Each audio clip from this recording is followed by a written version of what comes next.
The story begins in a bright and beautiful palace where the Widgreen family lives. The family's eldest son, Essie Widgreen, was talking to his sister about her birthday coming up. He asked if she needed anything, or if there was anything she wanted. Lydia Widgreen smiled at her brother and told him that she didn't need anything. However, Essie said in surprise that she always said that she doesn't even like dolls. By the way, right now, our heroine was quietly burning love letters in front of her brother. Then, in response to Essie's words, she laughed. In fact, the fact that she doesn't want anything is a real lie. But what does Lydia want then? It's simple, really. Her main wish is not to die at the hands of her brother Essie Widgreen. The main thing is to survive. Anyway, she threw away the last letter and said that in any case, right after her birthday, there would be Essie's birthday. Approaching him, she said that he would finally officially become an adult because he would turn 18. By the way, it is on this day that her younger brother's coming-of-age ceremony will be held. This is the day when the heroine will appear before them. And this is also the day when our heroine will finally escape from here. Lydia could not wait for it. The action then takes us to the night city of Seoul, which was quite lively at that hour. In the past reality, she was a university student, but if she hadn't met the man who was stalking her, her life wouldn't have ended like this. The man was bewildered and shouted at her, asking why the hell she was rejecting him if she had smiled at him recently. The girl was very scared. One way or another, she understood that she was not going to give up so easily, so she started to run away and did not even understand what was happening around her. In the end, without even noticing, she found herself on the road right along which a truck was rushing at full speed. She couldn't believe this was happening to her. She really was unlucky. She thought she was going to die there anyway. Soon after, the action takes us to a bright room containing a crib and a baby, as well as a nanny who was looking after Milady. Yes, that's right. Our heroine was reborn in this world and became 2-year-old Lydia Widgreen. What could be better than living a life dying at the hands of a stalker and now ending up here? Everything here was like in a fantasy novel. Of course, the royal family ruled here and there was even class inequality. Even like in the most popular novels, there was magic in this world. Well, our heroine was lucky to be born with a spoon in her mouth, not just gold, but diamond. She became not only a noblewoman, but also the eldest daughter of a ducal family. Red carpets covered all the roads she walked on. In turn, she only had to step on them and live happily. Since her previous life had been so unsuccessful, all this must have been a gift from God, as our heroine believed. But of course, everything couldn't be so great because she didn't rejoice for long. The action takes us a little into the future, or more precisely to the night when Lydia got out of bed thinking about how thirsty she was. Passing through one of the doors to her surprise, the girl noticed a glow as well as the voices of her parents. Coming closer, she decided to eavesdrop. She suddenly heard the words, "If Lydia finds out, she must be very upset." The girl, of course, did not understand what they were talking about. Then the father said that from childhood to this day he raised her as his own daughter. Remembering all the privileges, they were shattered in the blink of an eye. It turns out that she is not a biological daughter, but an adopted one? Falling to the ground, she couldn't believe it was true. How could everything be so good and then so bad soon? Things were as follows. Even before the marriage, the Duchess was diagnosed with infertility. The woman was 100% convinced of this, so after going through difficulties, they decided to adopt Lydia. But as it turned out, this doctor was actually a fraud. As a result, her brother was already growing in the womb of the Duchess, which means that now she has neither status nor life. All the following days, she realized that now she would not be able to return the diamond spoon. Wouldn't she be abandoned altogether when her brother was born? While the nanny was trying to figure out what was going on with Lydia, our heroine was thinking that if her parents decided to kick her out, she hoped that she would at least be able to pack her things. After the nanny asked if everything was okay, the girl got up from her tear-stained pillow and said that she wanted to eat. In any case, she didn't even know what she could take with her. She spent enough time to realize that it would be best to move everything to her room. From day to day, she felt a certain suspense because she did not know when her parents would get tired of her. Would they throw her out of the house today or tomorrow? So 7 years have passed. Why haven't they kicked her out yet? Lydia couldn't explain why she was so emotional. By the way, today was her birthday and she was 11 years old. She was wondering when they would kick her out anyway. After all, her brother was old enough to run away, so why were they keeping her around? Were they trying to keep her away? After thinking for a moment, she jumped up happily, thinking that this would be the perfect scenario. She would even say that she was incredibly lucky. At that moment, 7-year-old Essie Widgreen walked into the room. One of his special features was that he always took his sister's side. Seeing her brother, our heroine ran up to him and asked what happened. The guy happily said that today was her birthday. Soon he pulled out a huge bag from over his shoulder and said that it was his gift for her. Lydia looked at it all in bewilderment and was surprised at how huge the gift was. When did they manage to prepare it? In any case, she began to thank him. But pulling the string to open her gift, Lydia's joyful face suddenly changed to one of horror. An unknown girl fell to the ground looking at Lydia in tears. Our heroine looked at the girl's face and realized that she was a maid. Her name was Melissa. Of course, the girl asked in confusion what it was. Essie smiled happily looking at his sister and said that it was a doll. He explained that he was going to find the exact same one that broke, but he was told that it was no longer for sale. Anyway, he apologized for it coming out all rumpled, but he still tried to prepare it. Then he asked if his sister liked his gift. Our heroine was shocked. The doll she once played with looked very realistic, but it was just a toy. In turn, this little genius dressed the maid in the same dress and dragged her here. How could anyone even think of such a thing? Does Essie really think this is normal? Can't a 7-year-old tell people from dolls? She slapped him. Lydia screamed in horror and asked her puzzled brother what he was doing, and soon ordered him to untie the girl right now. Essie asked if she was not satisfied with the gift. Our heroine asked how she could not be angry after that. He must understand what she meant. Anyway, she told him to stand in the corner and raise his hands. Looking at her younger brother, she even assumed that he had some problems with his head. One way or another, she asked him never to do that again. The guy snorted. Lydia hoped he understood, even though it seemed hard for him to understand she was a complete fool to think that. Soon after, the action takes us to a park where our heroine was sitting and enjoying nature. At that very moment, Essie started walking towards her again, so the girl looked at her brother and asked what happened. The guy lifted the tied-up butler, saying that she didn't like his last doll, so he hoped that this doll would suit her. Our heroine even spat out her tea from what she saw. She couldn't understand what her brother was talking about. She hoped her brother didn't think she was mad at him just because she didn't like the doll. He was a psychopath after all. And again, the girl screamed in horror, asking what the hell Essie was doing. She asked him to come to his senses and also to free the guy and get out of here. Looking at the perplexed Essie, the girl understood that most likely he was thinking that everything was so simple. She believed that for her brother, such concepts as family, people, animals, objects, etc. do not exist. All of this is just toys for him. Lydia suddenly thought that next time she should punish her brother much more severely, and again she was a fool to think so, because the problems only got worse. After a while, the action takes us to the library where Lydia, to her horror, discovered that she was in a novel. This book is The Spring of the Goddess Agrita. The plot of the book unfolds in a special world. Not only our heroine, but in this world there are also many other characters that we will get to know. The villain here was Essie Widgreen. The supporting character was Lydia Widgreen. The girl hoped that it was just a joke. Either the names of real people were used here or they were chosen at random. At this time, the maid Bessie, who always looked after our heroine, was busy cleaning, but at that moment she heard the screams of my lady. Turning around, she asked what happened, to which Lydia thrust the book in front of her face and asked what was in the book. However, at that moment the girl asked in bewilderment if there really weren't just blank pages here. Lydia, hearing these words, fell into a stupor. She knew Bessie had no reason to lie to her.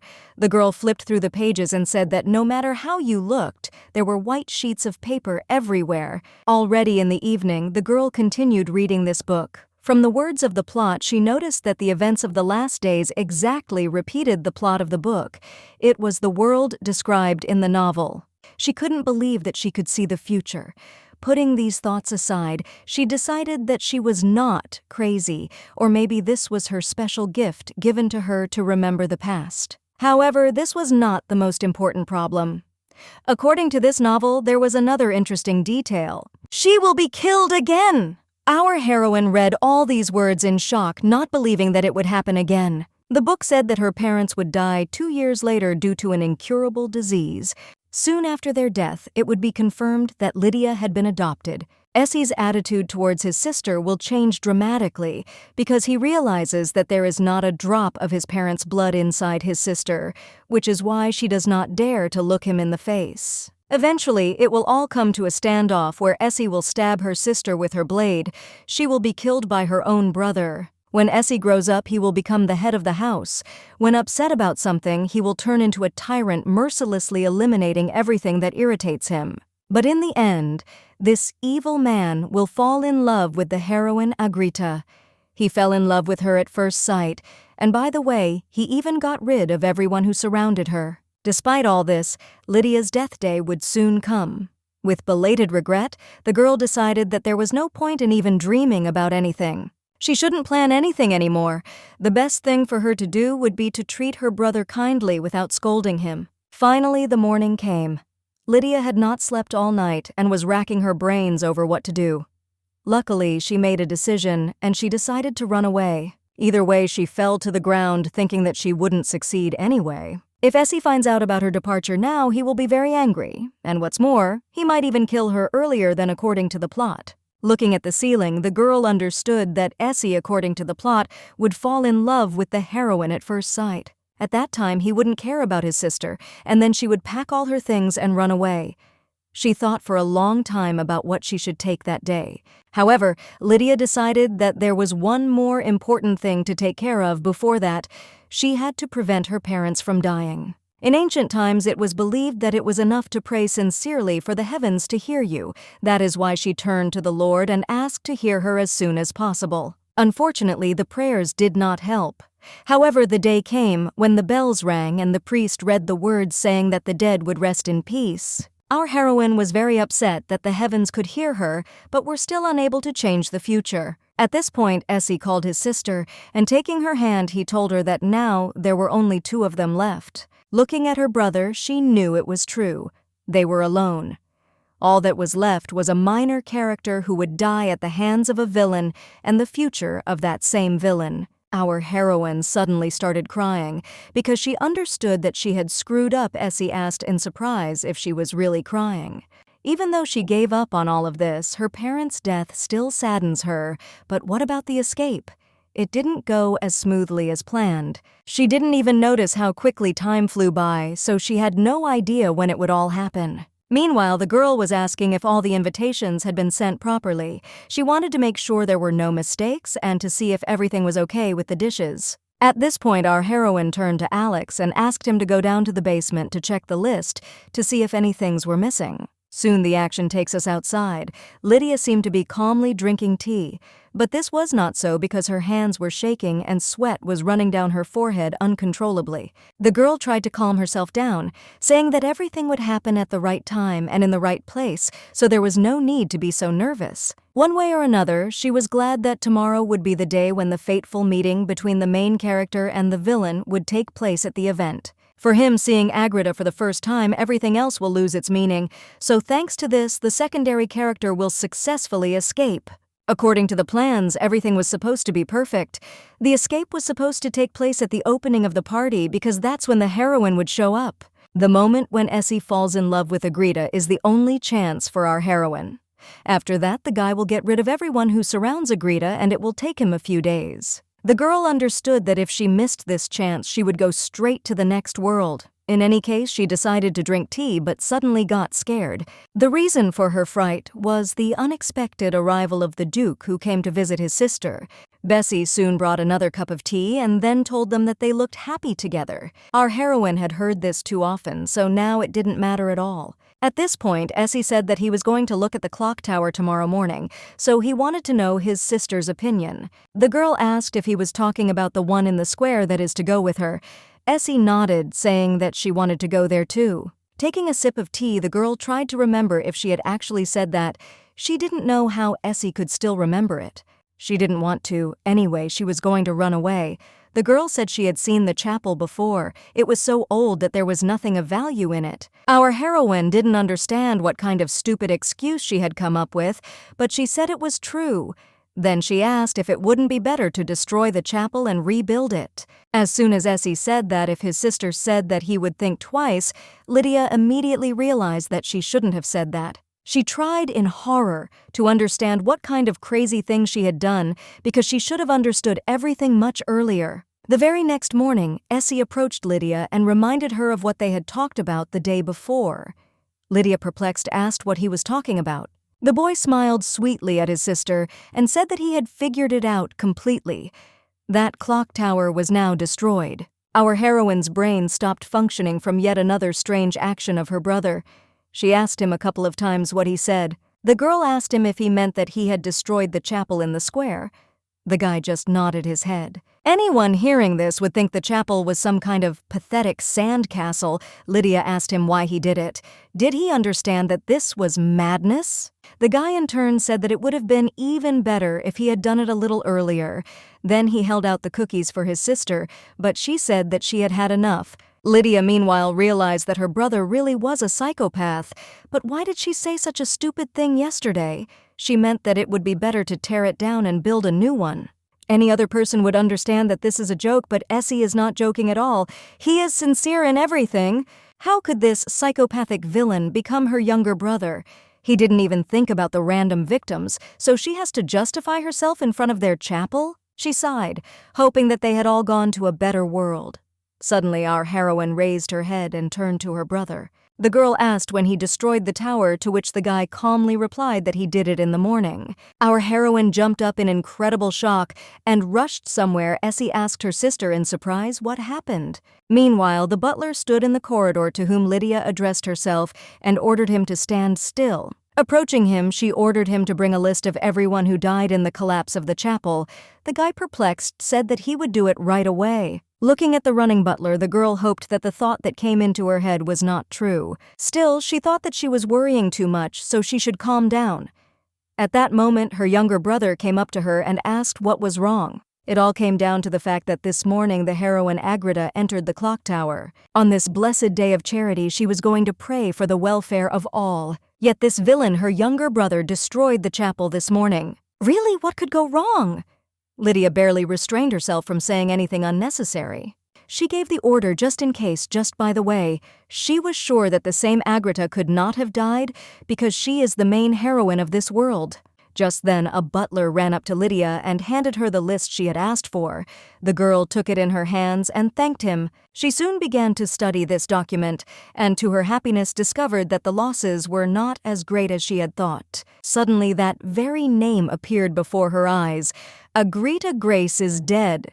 The girl did not believe it until the very end, and considered it a lie. At that moment, the leaf fell from her hands. Essie turned to her in surprise, noticing that she was almost fainting. At that moment, Lydia asked how Agrita could die. After that, she started mumbling about something, so Essie brought her to her senses and asked her what she was talking about. Our heroine at that moment felt nothing but the sound of her mind collapsing. This is just madness. In her mind, she screamed at the top of her lungs, thinking that this boy was crazy.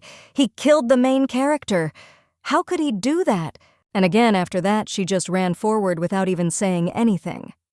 The guy asked his sister in bewilderment what happened. Our heroine, in turn, was not going to answer his questions because after all this, there was only one option left for her. At that moment, she locked herself in the room. Initially, she planned to use it in case of an unsuccessful escape and tried to save it until the very end. She reached into her locker thinking that she had hoped she wouldn't have to spend it at all. According to the novel, her life was supposed to end very tragically, so she did everything she could to survive. This is one of the ways. As she opened the box, she said to herself that originally this was what Agrita was supposed to have, but from the very beginning there were 3 gods in this world. The first god was the god of destruction, followed by the god of time, and finally the goddess of love. People built temples for each of them. However, 10 years ago, one of the oracles descended upon all the temples. On the day when the full moon illuminates the lowest point of the world, the goddess will appear. She was supposed to take care of everyone and look after everyone. Opinions are divided on the authenticity of the prophecy. The question was what the meaning actually was. In general, scientists argued that the day of the brightest full moon should be calculated. However, there was a failure. The full moon of the oracle's words has nothing to do with the real full moon. It symbolizes the prince. This principle of the empire was called the Little Sun. The crown prince hid his identity outside the castle in order to understand the lives of ordinary people. In a cold and squalid alley, he helped a poor child, but after that, he accidentally ran into Agrita. Because of this incident, the girl will receive the title of crown princess, and according to the words of the oracle, she will become the new empress in the future. When this happens, she will be honored to be worshipped as a goddess. The temple and the scholars will learn the truth, but all this will happen later. The temple knows nothing now, so it will call upon them to sincerely welcome the representatives of God on earth when he descends to them. Well, the item in the box is an item created in a temple dedicated to the god of time. This bead has the ability to turn back time exactly 1 day. In order to cause the effect, this bead had to be broken. It is a real gift prepared by the Temple of Time for Agrita, and it took 10 years to create 30 beads. Well, where did our heroine get these precious beads from? It's simple. She stole them. Only 15 were stolen by her on purpose. If she is caught, the temple will sentence her to hang, and they will definitely try to kill her. She believes that stealing half was in good faith. After all, she's going to use this to save Agrita, so if you look at it that way, it's not exactly simple theft. With this bead, she can turn back time and save Agrita. But the more she thinks about it, the more amazing it seems. Remembering her joyful brother with his wonderful news that the chapel was destroyed, the girl asked herself only one question. How could he kill the heroine? The anger meter reached its limit because if it weren't for Essie, she wouldn't have done this. She wanted to curse her brother right in the face. As she began to swing, she decided that she should come to her senses because she had to break the bead. Suddenly, she thought her escape would only succeed if Agrita was alive. At that moment, she realized again that just by breaking the bead, the day would instantly roll back, and since everything would return in time, then she could do something. Meanwhile, Essie was discussing something with the butler, but at that very moment, a woman's scream was heard. Turning their heads, they noticed Lydia rushing towards them with all her might. What happened? Our heroine thought that enough time had passed since her brother grew up. She didn't want to die prematurely, so she still held back and wasn't honest, but at that very moment she screamed and told her brother that he was crazy. To think that people's lives are not worth a penny is too convenient. Looking into her brother's eyes, she told him her sincere wish, asking him not to live like this. Soon after she broke the bead, the action moves to an unknown place. At this moment, someone was actively calling Lydia. Our heroine turned around in horror and noticed that the person was Bessie. The nanny in turn held out a shawl saying that the weather was getting colder. After thanking the nanny and taking the shawl, Lydia thought only about whether she had returned to yesterday. Looking around, she caught herself thinking that she remembered how she had gone out onto the balcony yesterday, and then asked Bessie to bring her an autumn shawl. Our heroine then again caught herself thinking that she had returned to the past. After that, the girl fell onto a chair. Bessie approached the lady in confusion and asked if she was okay to, which Lydia told her that she was perfectly fine. Her legs were just a little tired. Then she asked the maid to leave for a while because she wanted to be alone. Bessie agreed, but asked again if she was sure everything was okay. As soon as Lydia said that everything was fine, Bessie headed for the exit and asked to call her if she needed anything. After these words, the balcony door slammed shut and our heroine was left alone with her thoughts. She knew that her younger and already grown brother had neither common sense nor morals. Although she was careful in her actions, she could not understand what was in his mind. However, raising her head, she caught herself thinking that this even chilled her soul. It was that feeling when you speak out with all sincerity, even if it was a little, it still became easier for her. Time beads are just super. At that moment, she stood up from her chair, remembering about the beads. She should check them. Having already moved into the room as was logical, there were 14 of them left. She used one of the 15 beads, so everything is correct. Soon after, the girl opened the door and began to look out into the corridor. Finally, seeing the butler on the horizon, she asked him to come to her for a second. The guy came up to her, and Lydia immediately asked him what date it was. The butler looked at her in surprise and said that today was September 13th. Looking at the puzzled butler, she understood that if the date was yesterday, then there could be no doubt everything worked. This beat is really extraordinary. At this point, the girl said that she simply forgot the date, so she asked and now he can go. Closing the door to her room again, Lydia realized that Agrita, who used them only for the sake of others, was no less amazing. That is why she was called a goddess. If she had been given such powers, she would have been so greedy, which is not usually her nature. Agrita used them for the benefit of others without ulterior motives. In any case, the girl again threw away all thoughts because thanks to these beads she will be able to save Agrita. All that remains for her is to prevent the death of the main character. Without further ado, she will say that the reason was the clock tower. Of course, the main reason is Essie himself, but she cannot change that. Meanwhile, the time was moving towards noon. Essie would propose entering the chapel this evening, half a day later. She knew it would be better to go there now rather than tomorrow afternoon. Her brother had been busy all day and had not left his office, and it was rare for him to see a glimmer of light in the evening. Lydia knew that only he could achieve such abnormal results in such a short time. He really was a real psychopathic villain. She naturally shouldn't say that the chapel is old or that it wouldn't hurt to demolish it, but that's not enough because her opponent is Essie. Suddenly standing up, she wondered, what should she do? Was there really no other reason for her refusal? At that very moment, enlightenment came into her head, or rather a new safe and plausible excuse. So evening came. She went down to the drawing room to have tea, and no good reason came to mind. Smiling slyly, she thought that she had come up with something else instead. Since she had no reason to say no, she would do everything not to say it. Before thinking that this sounded like the ravings of a mare, one only had to listen to her plan further. Essie was in the garden that day and seemed to have found her by chance. When they met, he suggested that they go on a tour of the clock tower. The best way to turn down an offer is to not hear it at all. In other words, as long as she doesn't run into her brother this time, everything will be fine. She deliberately moved the scene to the living room. Her brother was busy with work.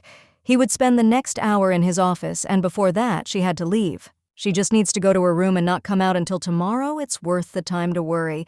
But a tragic death of a main character like this would never have happened just like that.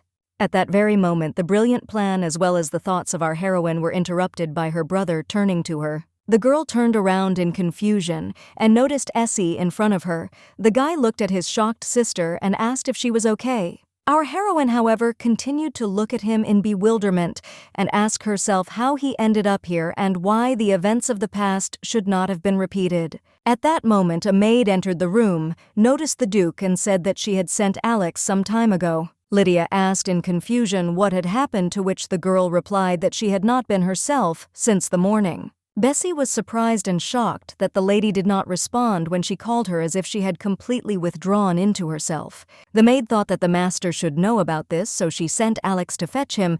As soon as he said this, Essie came down here. By the way she said that the lady's thoughts were completely out of place, our heroine was in incredible shock that such a setup from Bessie happened. Essie looked at his sister in surprise and said that if he had known this earlier, he would have come to her immediately. Lydia said with embarrassment that everything was fine. The girl immediately thought that if her brother again offered her to go to the clock tower, she would not be able to find an excuse to refuse. Suddenly, she caught herself thinking that she could take advantage of this misunderstanding and pretend to be ill. Having decided to act on this plan, Lydia suddenly feigned a headache, saying that she really felt unwell. The girl began to demonstratively bow back, but at that moment, Essie grabbed his sister and asked her if she was okay. Our heroine suddenly felt an unplanned admiration. Her brother's torso was strong and quite adult. She hoped that she had managed to push her brother away from her. However, at that moment, the guy looked at his sister with empathy and asked where and what hurt. Lydia thought that if she described her symptoms in too much detail, her lie would be quickly exposed. She said that she had little energy, that she felt weak, and had no appetite. The girl said she didn't know what was happening to her, but she was exhausted. Essie kept hugging her, and it seemed strange. She remembered how he wanted to outgrow her when he was so little, but now she felt so protected. At that time, he was cute. And if we talk about beauty, Essie can be compared to an elegant doll. The guy suddenly asked if Lydia had gone out anywhere. Our heroine looked at him in surprise, and he told her that since he had been busy all the time now, he could devote a little time to her. The guy then suggested that they go to the square together the following day. After all, she had said earlier that she wanted to see the clock tower. Lydia screamed in her soul as loud as she could. Her plan had failed once again. Essie said he would have time during lunch, and our heroine suddenly began to cough, telling him that she couldn't do it. At that very moment, he ordered the servants to call the doctor, and if the doctor who was in their mansion was not able to take care of his sister, then he was not worth a penny. After he said that he wouldn't leave it like that, our heroine started hitting the red button, thinking that this was no longer a joke and the situation was becoming dangerous. The girl suddenly screamed and said that it was all because of the dust. She coughed because of it and nothing serious happened. The doctor brings her powerful supplements. She understood that if doctors were called in like this 9 times out of 10, they would be morally destroyed. Their doctor was a father of 3 children. At this point, Essie sighed heavily and soon after put his hand to his sister's head, saying that she had no fever. The guy decided that this whole so-called problem was a distraction.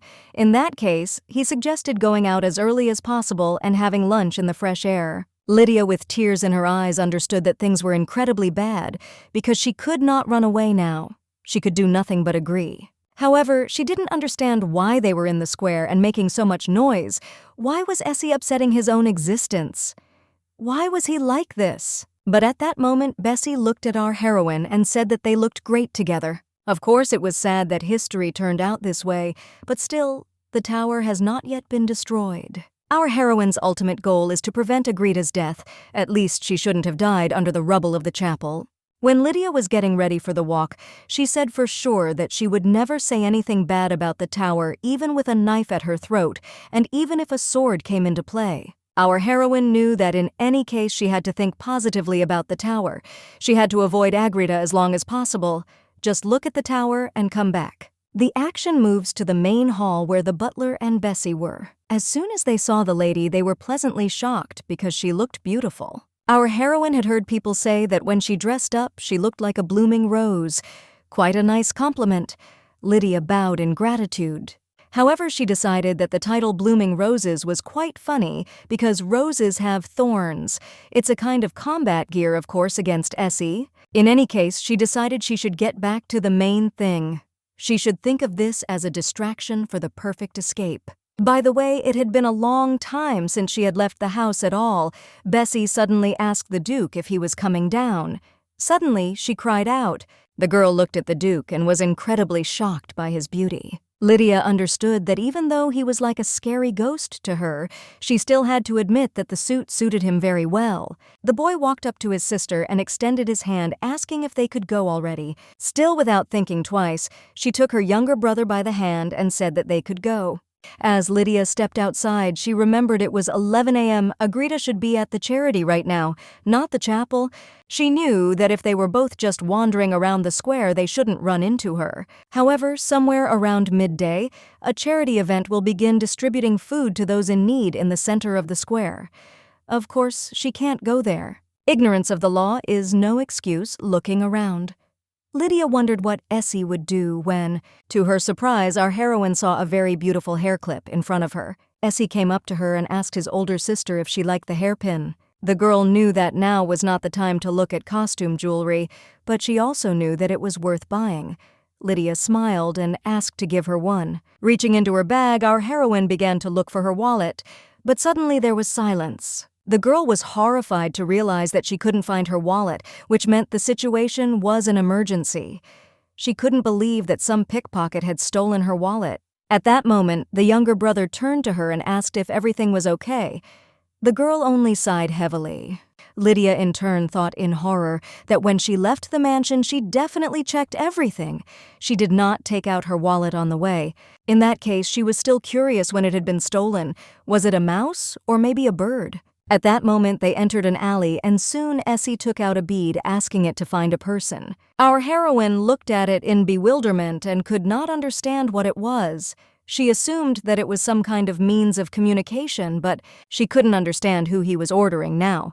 She also understood that they didn't look like the people from their home. At that moment, she thought about it, wondering what about the relationship between the psychopathic villain in the novel and the secret group.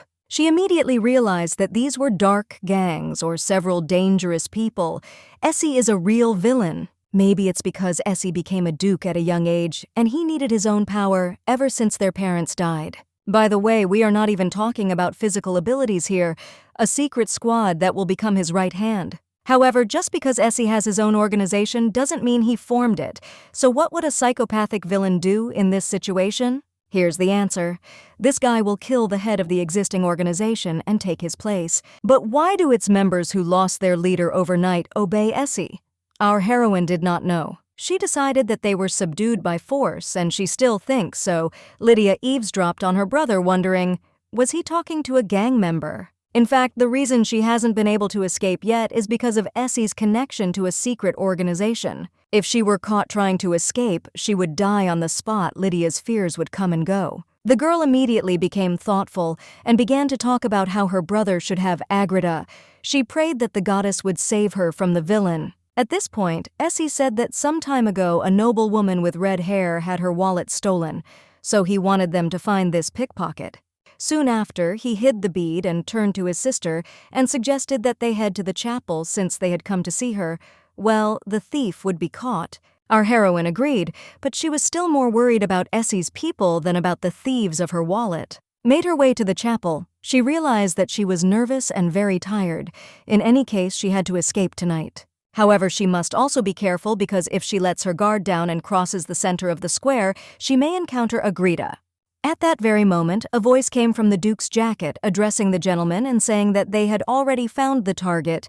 Our heroine was shocked that everything happened so quickly. The guy in turn ordered to report all the information. Aide said the street pickpocket is so small he looks like a child and pretends to be sick while stealing from people. Lydia was still shocked that these people were able to find the pickpocket with so little information on him. This is like the power of a criminal cartel. Essie in turn said that now he understands why he did not notice anything. He immediately asked for the location. The voice told the gentleman that the target was at 3 o'clock. If they could see the roof, the pickpocket was right underneath it. Without further ado, Essie grabbed his sister by the arm and began to lead her.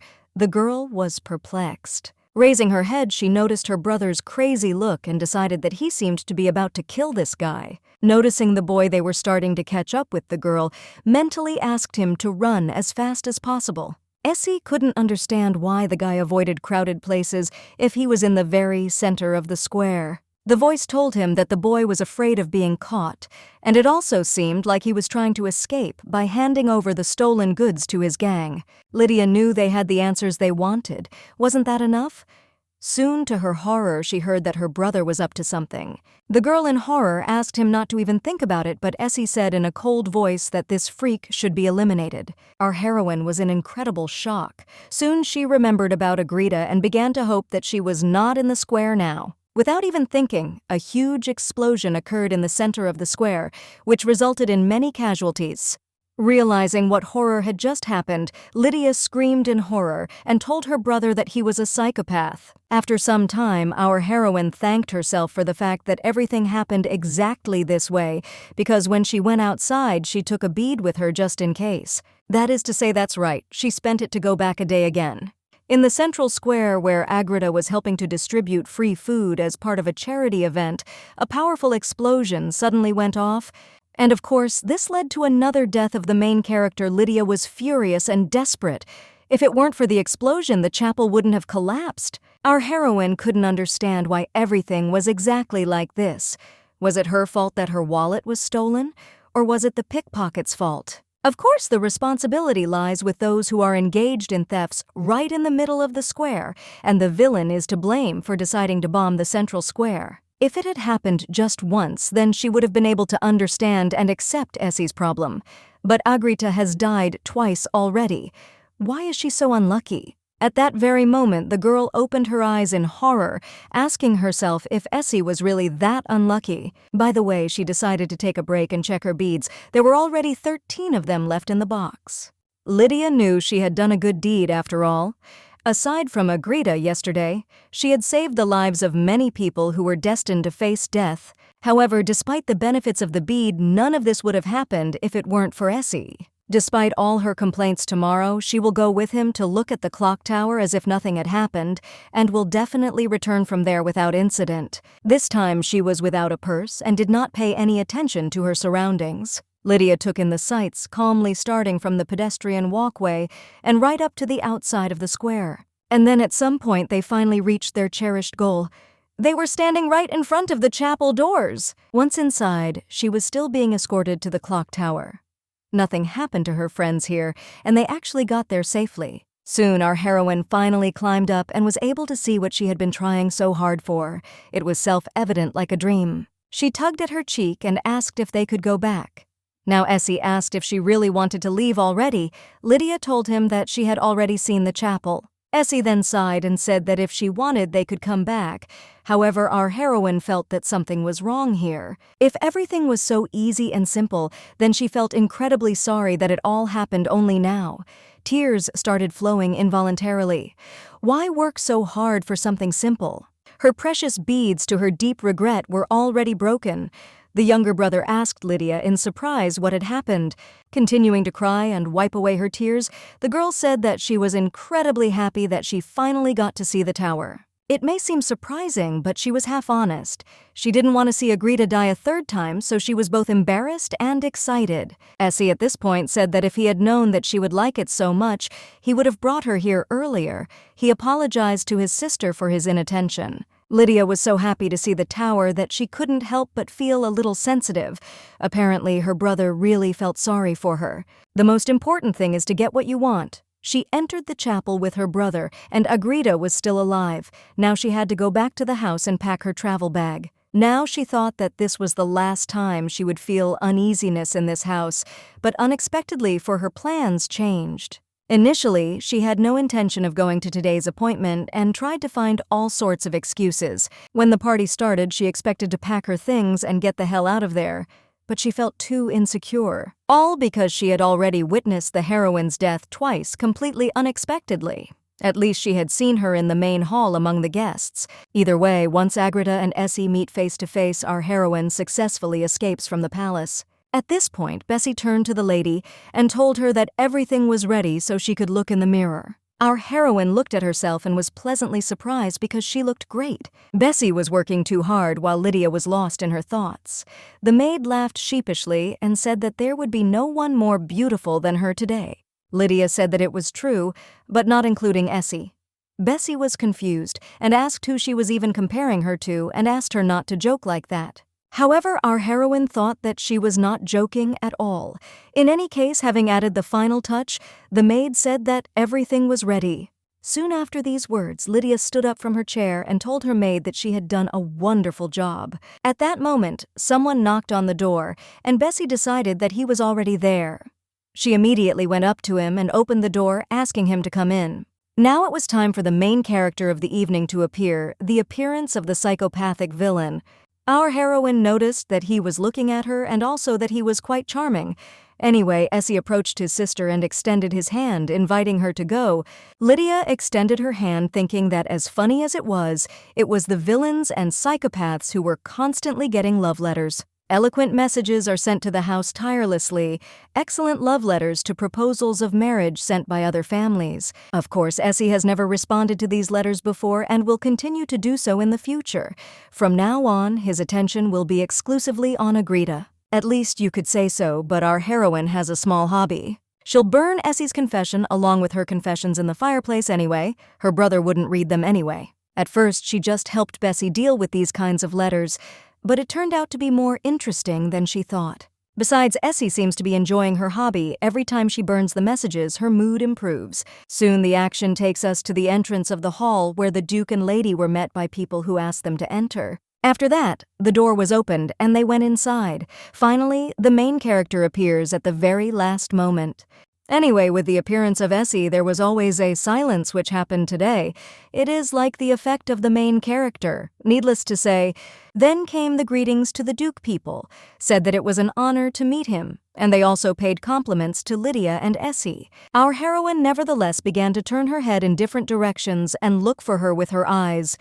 Where is the heroine? The girl thought that it would be enough for her to just look at her, and only then would she follow her. But still, Lydia continued to visually search for Agrita Grace, who was standing in the middle of the crowd of people. The first thing that caught the eye was her chestnut hair. Lydia had read this book many times, so she would recognize it without any problems. From the back, you could see how pure and piercing she was. In just a couple of seconds, our heroine finally found it. Her light chestnut hair gave her away right away. It might seem that her beauty is rather ordinary. However, her face is special, and under the curve of her eyelashes, you can see what a rare beauty she is. Our heroine understood that the book mentioned that even without makeup, Agrita looked beautiful and gentle. It sounds simple, but how can you be beautiful without trying? Looking at Agrita, Lydia realized that there were no fashionable clothes or expensive jewelry there, but the more she looked at her, the harder it was to take her eyes off her. By the way, if she can't look away, what about Essie? Where did he go? At the moment when the girl turned her head, her brother also turned his head in her direction. Suddenly, he reached out to her with his hand, and our heroine froze in shock. At that moment, he pulled out a thread, sticking out of her dress, and successfully notified Lydia about it. Our heroine was in incredible shock. What is he even doing? How can a thread on her dress bother him now? She saw that Agrita was over there, so why shouldn't he look in her direction?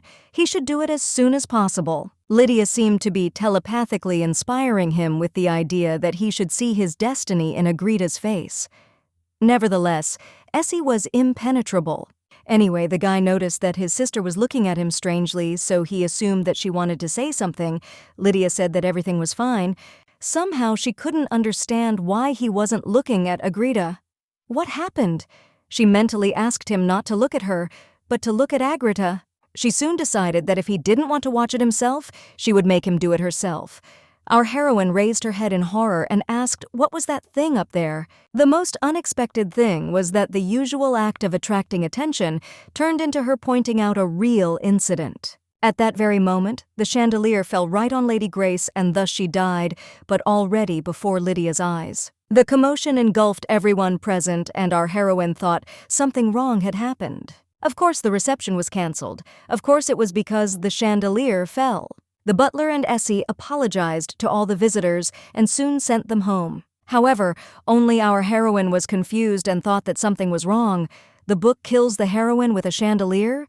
That's too much even for a murderer. It all looks like an accident, and it happened because the chandelier's fastenings came loose. However, the servant who confirmed it seemed suspicious. Lydia couldn't understand how it was possible not to check the chandelier before an event of such a scale. In addition, there are only 5 chandeliers in the banquet hall, and only one of them had a problem, and it was the one that was supposed to fall from above right on Agrita. No matter how unlucky she is, she can't be that unlucky. Nervously biting her finger, Lydia came to the conclusion that if Agrita had already died 3 times, then it was all about her fate. Apparently, she was destined to die. Our heroine saw a movie with a similar plot of her past life. The main characters were destined to die, but fortunately, they survive. However, the world does not leave it like that, and in the end, Agrita will die in accordance with her destiny, and if so, the world will continue to kill her. However, the girl began to shake her head, thinking that this should not have happened. She understood that in this case her plans would not come true, and she could not agree with this. The world of this novel has no reason to kill its own heroine. And yet she couldn't find answers to the questions that came into her head, and by the way her head was splitting, at that moment, Essie came up to his sister and told her that she didn't look very well, so he wanted to know if everything was okay. Hearing no response, he extended his hand to her and told her to go upstairs and rest, and he would take her there. Our heroine could do nothing but agree and extend her hand in response, so soon they were heading to her room. Although Lydia couldn't figure out what was going on yet, one thing was for sure. She needed Agrita. Entering her room, Lydia headed towards the time beads. She knew that if she turned back the day, she would probably come back and see the chapel. Now that enough time had passed, there was only an hour left before the banquet. Soon she broke the bead again. A man digs a well when he is thirsty, but what if her wish is to live? Our heroine suddenly jumped up from her seat after a while. The action took us just when Bessie was dressing up Milady. Without saying a word, Lydia suddenly jumped up and headed for the exit.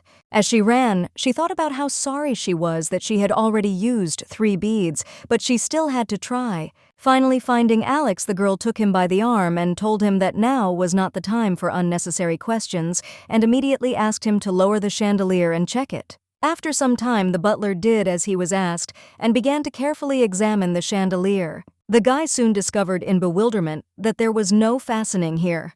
He urgently ordered a new fastening to be brought here because everything had to be fixed. Having finally fixed one chandelier, he found himself thinking that he should check the other chandeliers as well. After this, the man approached Lydia and told her that it would be dangerous to leave everything like this because an accident could happen during the banquet. Anyway, he asked her how she knew. The girl said she had just had a bad dream. Soon she became thoughtful. The chandelier was fine now, but her gaze then turned to the statue, which seemed suspicious to her.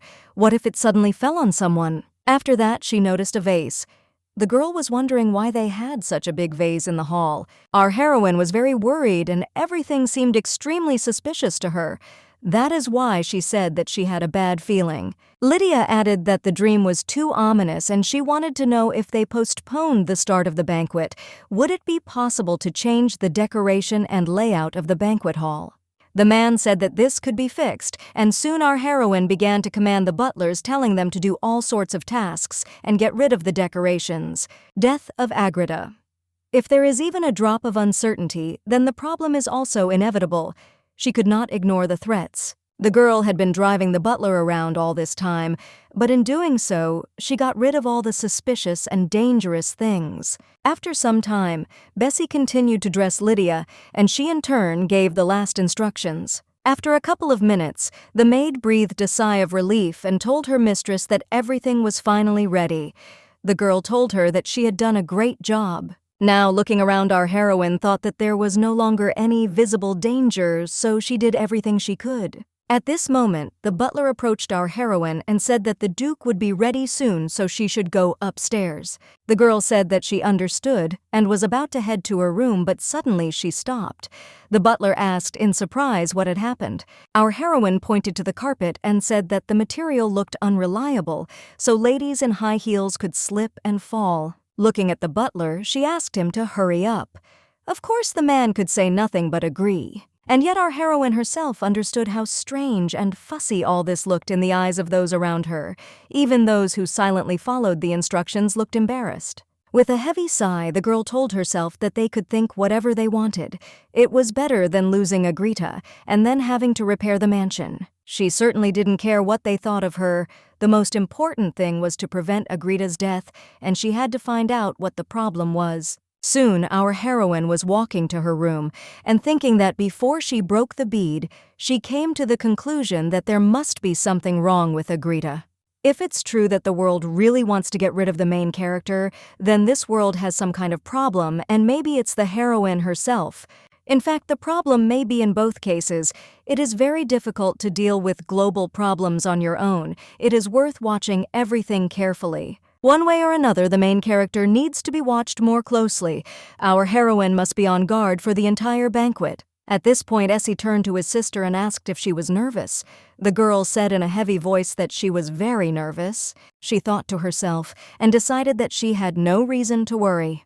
Standing in front of the entrance, she realized that she was attending the banquet with Essie as a member of his family, but she couldn't say that it was because of Agrita. The girl suddenly smiled sweetly at her brother, telling him to tremble with delight. Today he would come of age. Essie just looked at his sister in bewilderment and remained silent. The girl did not understand why he was silent and hoped that he understood what she was talking about. Anyway, the butlers opened the doors and soon they were back inside. Lydia thought that this time she would succeed. Entering inside, as last time, all the guests began to greet the Duke and Princess Lydia. Everyone said that for them, most of them will meet them. They told them that they always looked so beautiful, as if they had come out of paintings. All the girls, by the way, shyly congratulated the Duke on his 18th birthday. The meeting looked no different from the last time, and there should not have been an accident this time. Then she turned her head and noticed Agrita, realizing that nothing had changed since Agrita had returned that day. Of course, it was impossible not to notice Essie's indifference to the heroine, but wait, is Agrita really coming to them? Is she going to come up and say hello to Essie? Does it matter when the heroine dies? At this point, Agrita's survival is paramount, so she would like to be careful, but at that moment, Alex approached her and they discussed something with Agrita, shortly after which they bowed to each other. Right after this conversation, the girl turned around and started to leave. Our heroine just looked at her in bewilderment and did not understand where she was going. At that moment, Lydia caught herself thinking that Agrita should go out to the backyard, passing through the center of the hall. Initially, before talking about sponsorship, Essie asked her name. They almost got together, but it seems the moment was lost. Charity! Lydia wondered what was wrong with it.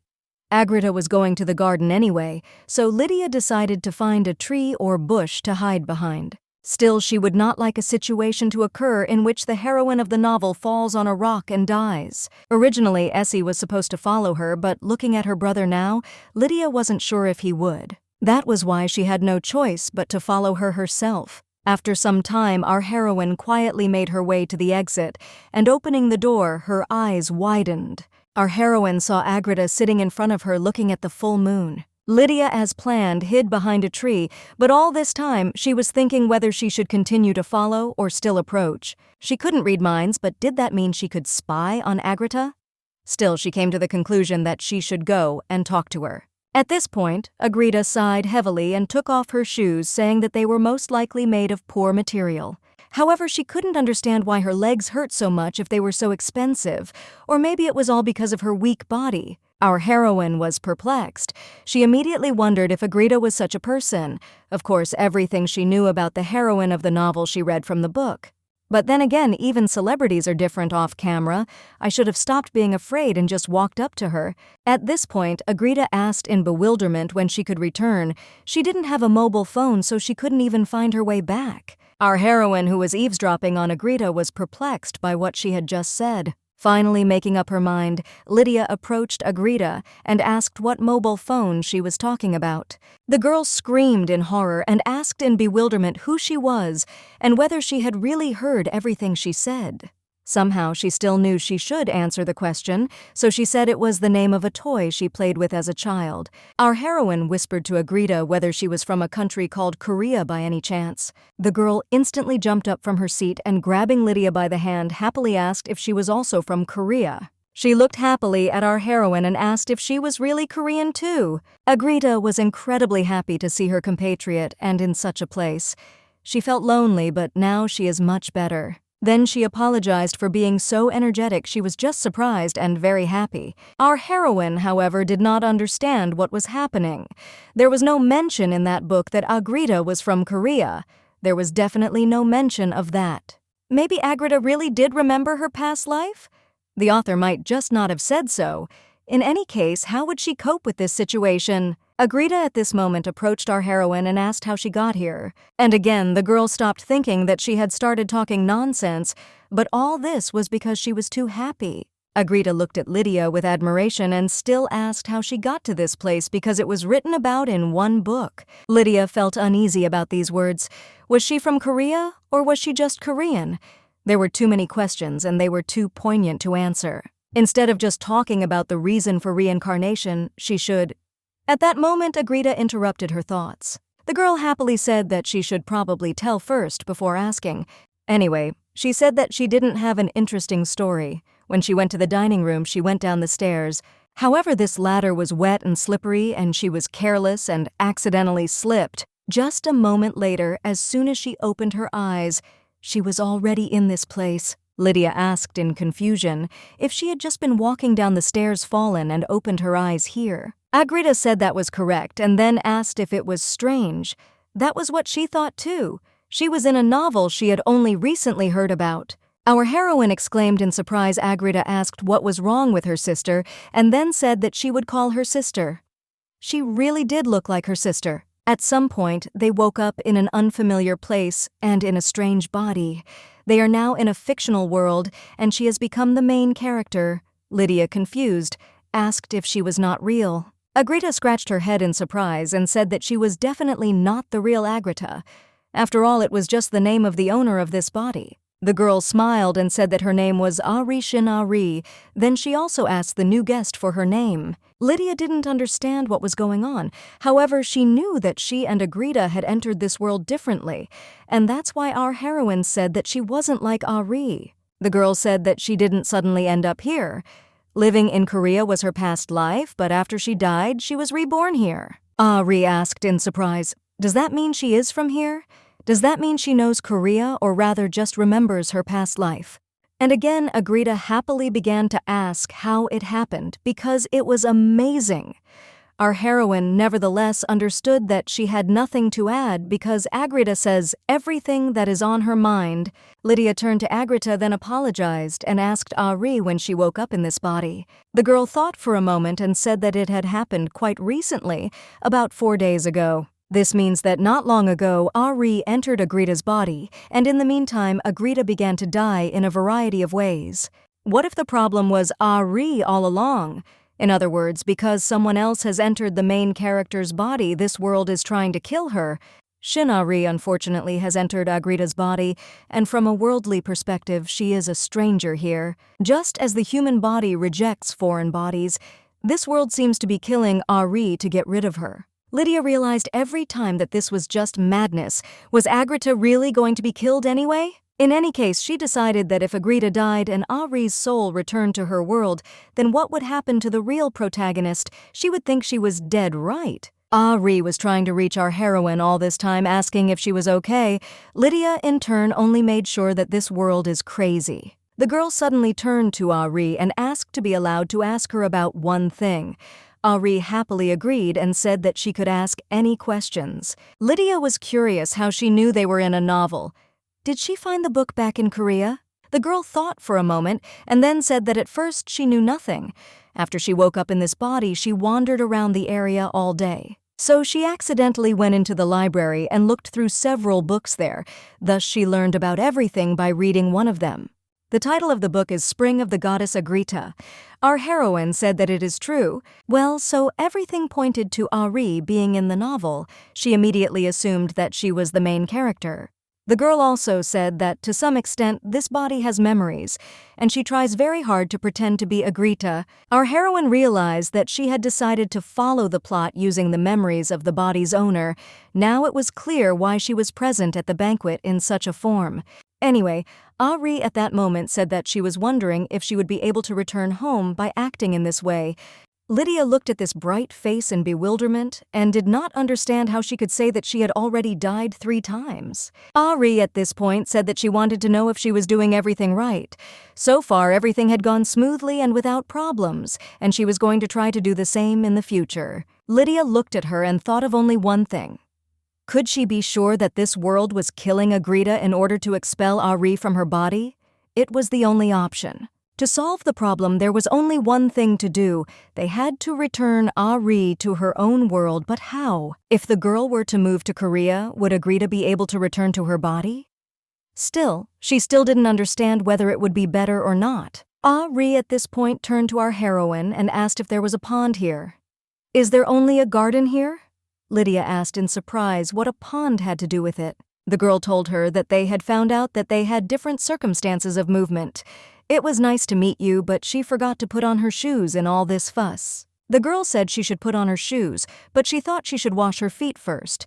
That's why she wanted to know if there was a pond around here. Our heroine assumed that he might be in the courtyard Ari, then thanked the girl and headed there. However, at that very moment, the girl remembered that she couldn't just let her go alone. Lydia ran to her telling her that it was dangerous and she didn't want her to go there. Ari asked in confusion if the pond was really that dangerous. Our heroine told her that it was dangerous for her. Now Ari would go there barefoot and an ant would sting her, and ants can be poisonous. Ari, however, said that everything was fine because she was just going there to rinse her feet. She didn't understand why she had to be so careful because even if she fell into the water, she could swim. But at that very moment, the girl slipped on the grass, which was slippery because of the water, and fell into the water.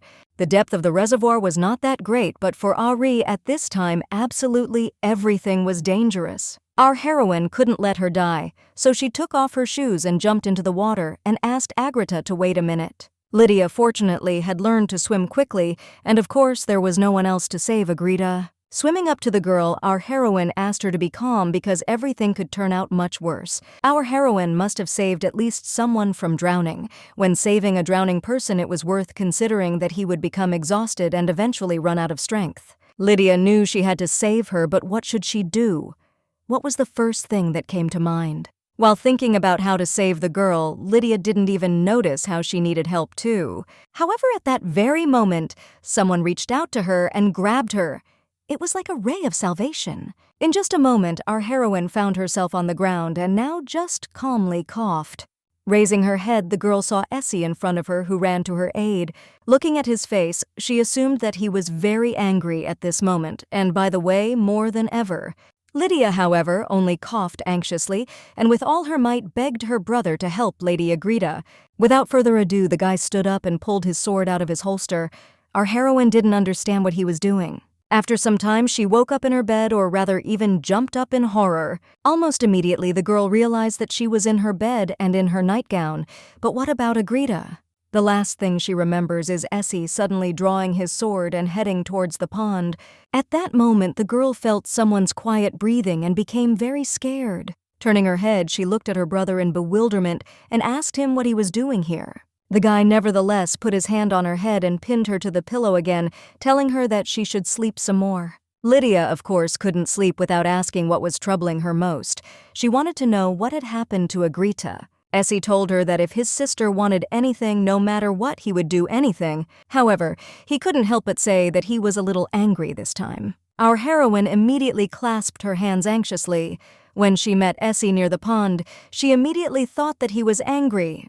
But that was just the tip of the iceberg. The girl understood that she had made her brother worry, so she couldn't help but apologize to him. But she is his little sister, while Essie is the only one who cares, and at the same time, gets angry. But still, she is not his blood sister. She is the one whom, according to the plot of the novel, he will simply kill. The girl understood that this was a completely natural future, but why did her heart feel so heavy again? If she were to ask her brother now about Agrita's well-being, he would definitely not answer her. Just at that moment, he touched his sister, and stroking her head asked her to fall asleep quickly and wake up quickly. She would think about the rest in the morning. And finally, morning came. Our heroine, as soon as she opened her eyes, jumped up incredibly quickly. Was it all a dream? The last thing she saw was talking to Essie, but she wasn't sure if it was a dream or reality. However, she jumped out of bed again as soon as she remembered Agrita. What had happened to her? As soon as our heroine got out of bed, Ari ran straight into her arms. Lydia asked in confusion what happened. Bessie and the doctor followed her into the room and were incredibly happy that the lady had already woken up. The maid said that she was very worried, and the doctor began to follow and ask Lydia how she was feeling. Our heroine wanted to say that everything was fine, but this situation amused her. The doctor checks her pulse and Ari is stuck to her. Agrita looked at her and with tears in her eyes spoke about how scared she was. Our heroine said that she understood her, and also she was glad that she felt her warmth under her palm. Alive? Essie did save her after all, but why did he draw his sword at the last moment? Ari, who was hanging on Lydia like a teddy bear, asked her sister what if that pond was cursed she didn't expect to fall. Either way, she wanted to know what was wrong with him, and also that she should have listened to Lydia when she tried to warn her. The doctor suddenly said that her leg had cramped in the water, and then something had grabbed her ankle. She would not have been able to get out on her own. Ari said that she thought she would die there. Apparently, she got entangled in the seaweed, and that's why Essie took out his sword. He tried to cut the seaweed. Our heroine understood that it was somehow peaceful and altruistic. Knowing the other side of his brother, it was strange that a man who had killed several people suddenly decided to do a good deed. However, at this point, the doctor said that fortunately the lady was all right. If it hadn't been for the Duke, by the way, Lydia would have been in trouble. Bessie echoed these words when talking about this surprise. No matter how many people fell for this trick, she wanted to know, what if the lady jumped blind? Ari pressed herself even closer to her sister, telling her that it was true, it was too dangerous. Anyway, she sheepishly apologized, telling them all that it was because of her. Our heroine said one way or another that it was her decision to jump after him. Bessie was very angry about this, but the doctor looking at her said that they were all very worried about her. He also said that the Duke was the one who was most worried because he hadn't even really rested and had been watching her all the time. He had fallen asleep only a short time ago. A worried and serious Bessie told the lady that they would be there and that even if they asked her to come in, she would have to obey. Lydia suddenly realized that she hadn't dreamed it all. Essie had really stayed by her side all night. It meant that he was so responsive. Even though they were a family, she certainly wouldn't be able to find someone like that. Since the master and his wife passed away, many years have passed since they were left alone. Bessie approached the lady and asked her to take care of herself because they would have done the same, but still it was worth thinking about the Duke as well. The maid held Lydia's hands and said that the Duke really cared about her. The girl felt that Bessie's voice was soft and sincere, but it sounded ironic. After listening to their sincere request, she realized even more clearly why she would have to die. Essie, who doesn't value others, is the only one who can give a heart, and he only has a sister left. But still, in turn, the guy also thinks that his sister is the only and special person for him, and without a doubt, she gives her love. However, how would he feel when he found out it was all a lie? She assumed that he would never let her live. Anyway, at that moment, the doctor approached Bessie and, pushing her a little, asked her to stop making things up. He told her that the lady had not fallen into the pond on purpose, but she continued to grumble. Bessie, puzzled, asked him if he should pick on her now. The doctor asked in confusion what it was. If not grumbling, Bessie was already very angry. But at that moment, Lydia intervened and asked them not to argue. She stood between them and reminded them that she was fine, so there was no point in arguing. She was fine, and Bessie was right. She would be careful in the future. Immediately after this, Bessie's face changed, and she happily said that if the lady was already awake, then she should definitely wash herself, so she would bring hot water. Lydia agreed but said that cold water would be fine for her. The doctor suddenly gave her advice. She could easily fill the bathtub with water, and by the way, not only cold water. Bessie headed towards the exit anyway and told them to just wait until the water heated up. In that case, the doctor also said that he would go, and if the lady felt unwell, she could call him at any time. And by the way, he asked her not to do any self-diagnosis, and also not to perceive it as something trivial and not particularly important. It is dangerous. As soon as everyone left, our heroine turned her head and noticed Ari on the bed, which definitely made it clear that she wanted to stay next to Lydia. Nevertheless, our heroine smiled at her and, opening the door, said that they would see each other later in the dining room, which of course meant a request to leave. Still, Ari left, and now having closed the door behind everyone, the girl decided that she could rest a little and be alone with herself. And again, a shiver ran through our heroine's body, because she began to think about Ari. Will everything be okay with her? She immediately opened the door to investigate who had come to see her, so she carefully stuck her head out of the doorway. In the corridor, she saw a butler who was asking the lady if everything was all right with her. The girl told him that she was fine, but at that moment his face changed in an instant. He immediately asked why she jumped into the water. He wondered if she really thought you couldn't drown in a pond, also that you couldn't take it so lightly, blah blah blah, and a huge storm of lectures. Lydia couldn't even get a word in and knew that this was real grumbling. By the way, her head was hurting a lot, so she wanted to be left alone. After that, the butler just grumbled nonstop. Our heroine literally couldn't stand it all, so she ran out of the room. Afterwards, the Grace family paid them a visit, and together they thanked the Widgreen family for saving their daughter. Lydia was even embarrassed by this, so she said that everything was fine, so there was no need to thank her. However, looking back, it was kind of funny. She could still feel the cold water, and Essie was the one who saved Agrita. Anyway, Agrita's parents thanked them endlessly and soon left, and they arrived right after she woke up. What madness. Finally, sitting down on the sofa, our heroine decided that she needed to collect her thoughts. In any case, Agrita is now unconditionally doomed to die. But who kills her? The world. And why? Because this is not the real Agrita. This is not the real protagonist of the novel. How much Shinari has entered Agrita's body, now the world is trying to kill her to get her out of here. Just think, a 10-star holiday party. Secondly, our heroine was interested in whether it was possible to save Agrita, who was destined to die. It was probably possible, but she is far from being able to save Agrita. Lydia actually accompanies her on her way to the underworld. In other words, she definitely couldn't cope alone, so she needed help, but she was still really glad that she could be saved. Lydia mentally turned to the current Agrita, or rather even to Ari, and asked her for help. She would like to confess to her everything that has accumulated in her heart, but nevertheless the problem is that she is not sure of her feelings. All she needs is for Agrita to attract Essie's attention, and all this in order to safely leave the mansion. There is another problem, however. Essie was attracted to Agrita only because she was Agrita. Now that she was no longer the real Agrita, Ari had no idea what would happen next. And in general, our heroine doubted Essie was next to her while she slept, which means he sat next to her all night. If everything went according to the plot, Essie would have seen Agrita and fallen in love with her at first sight. Thus, Essie would have stayed with Agrita last night, not with her. Everything was too ambiguous, and it really upset our heroine. Anyway, she decided to think positively. The only thing she could count on now was Agrita. Without her, she will die without accomplishing her goal. She is truly afraid of dying during the escape, and besides, Essie is not someone to fall in love with. However, despite the fact that the events differ from the plot of the book, Essie still saved Agrita. Even if it is not love at first sight, there is still hope. In that case, there is only one thing left for her now. Just at that moment, Bessie came into the room and asked how things were. She offered to bring something to eat. Bessie asked if she should have some food brought to her room. Lydia smiled and asked the maid to set the table in the dining room, and she would eat there. Already on her way to the dining room, our heroine thought that she needed to tell Ari everything.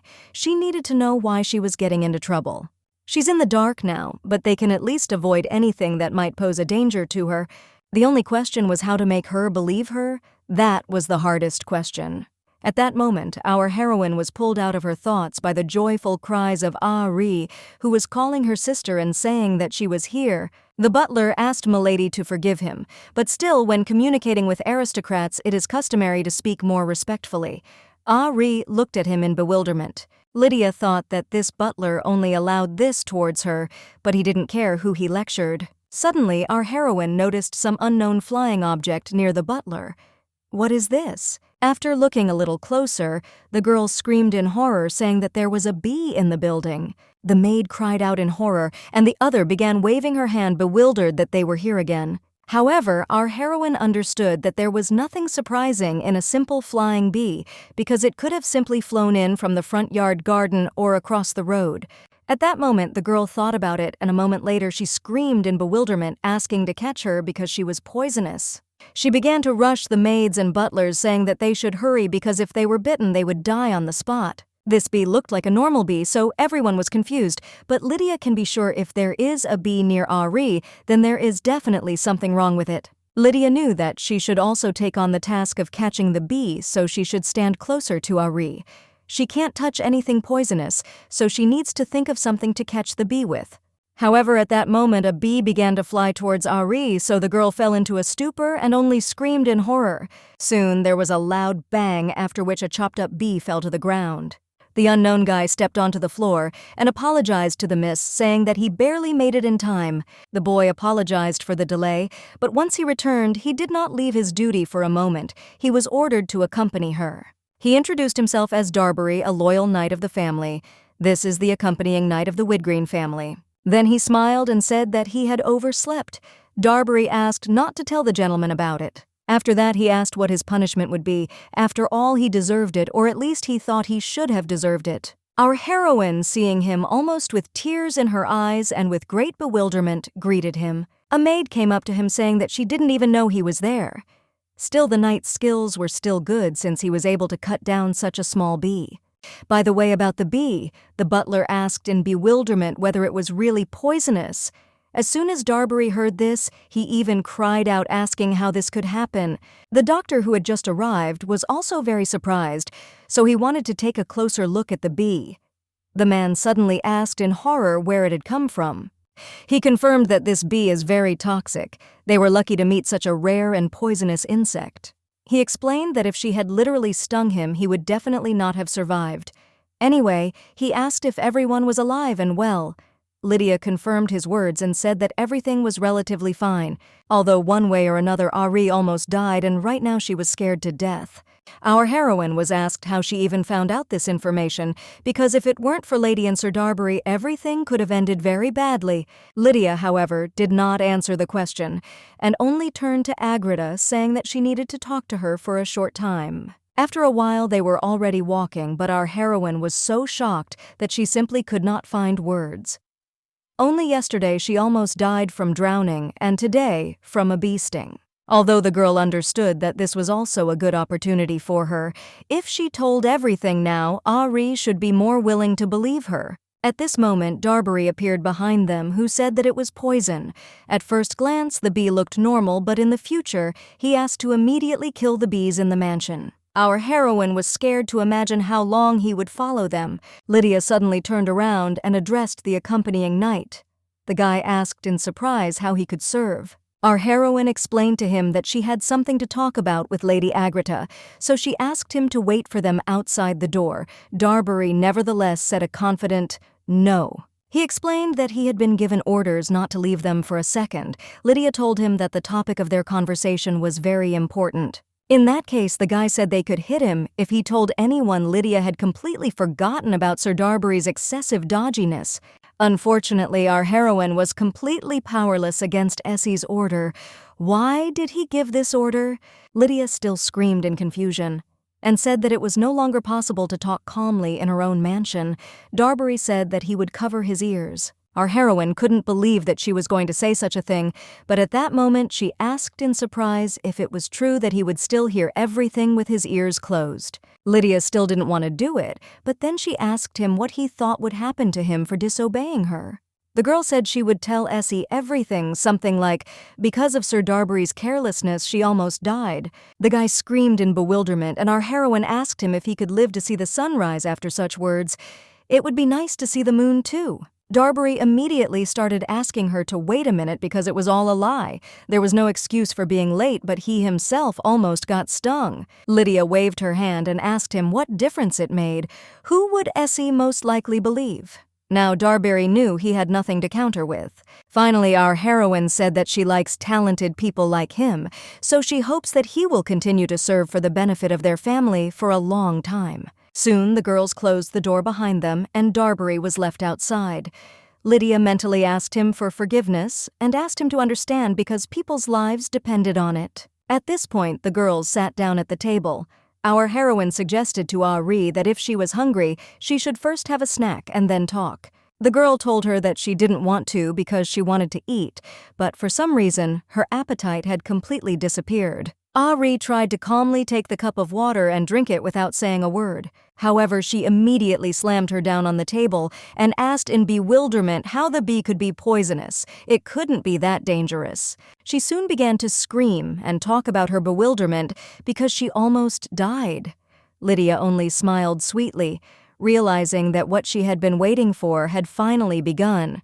However, her reasoning continued for a long time. Lydia could not find a moment to intervene in the conversation. At this point, Ari said that if she thought about it, she had also had some strange bad luck at the pond yesterday. She suggested that it might be some kind of curse, or that it wasn't the pond, but actually the mansion. She immediately apologized for her crude speculations. Lydia was happy because she said it very well. The girl told her that everything was right, but again, Ari interrupted her, apologizing for her behavior. She remembered that Lydia wanted to tell her something, but nevertheless, she said that she was much younger than Lydia. The girl said that she was 17. Our heroine, having heard this number, was incredibly shocked. Agrita continued saying that according to local reckoning, it was 16 or rather 15 since she was born in winter. Our heroine was perplexed. She couldn't believe it was true. How could she be only 15 years old? Ari suddenly said that she slipped on the stairs at school and it seemed to be the day of the mock exam. After taking the test, she was too nervous. So because of all this and because of her haste, she was too careless and an accident happened. Anyway, she apologized again, saying that her sister wanted to talk to her about something. However, Lydia was already in shock at being only 15. The words she should have uttered just a moment ago were now stuck in her throat. She was destined to die, and if she wanted to avoid her fate, she had to be extremely careful. Before she realized the situation, Lydia tried to save her in every way possible. Because she needed her, Ari turned to her sister and asked if everything was okay. Our heroine had to save Agrita for her own future, and yet she had to say it. The girl continued to call her sister, and Lydia, in turn, bit her lip, collecting her thoughts.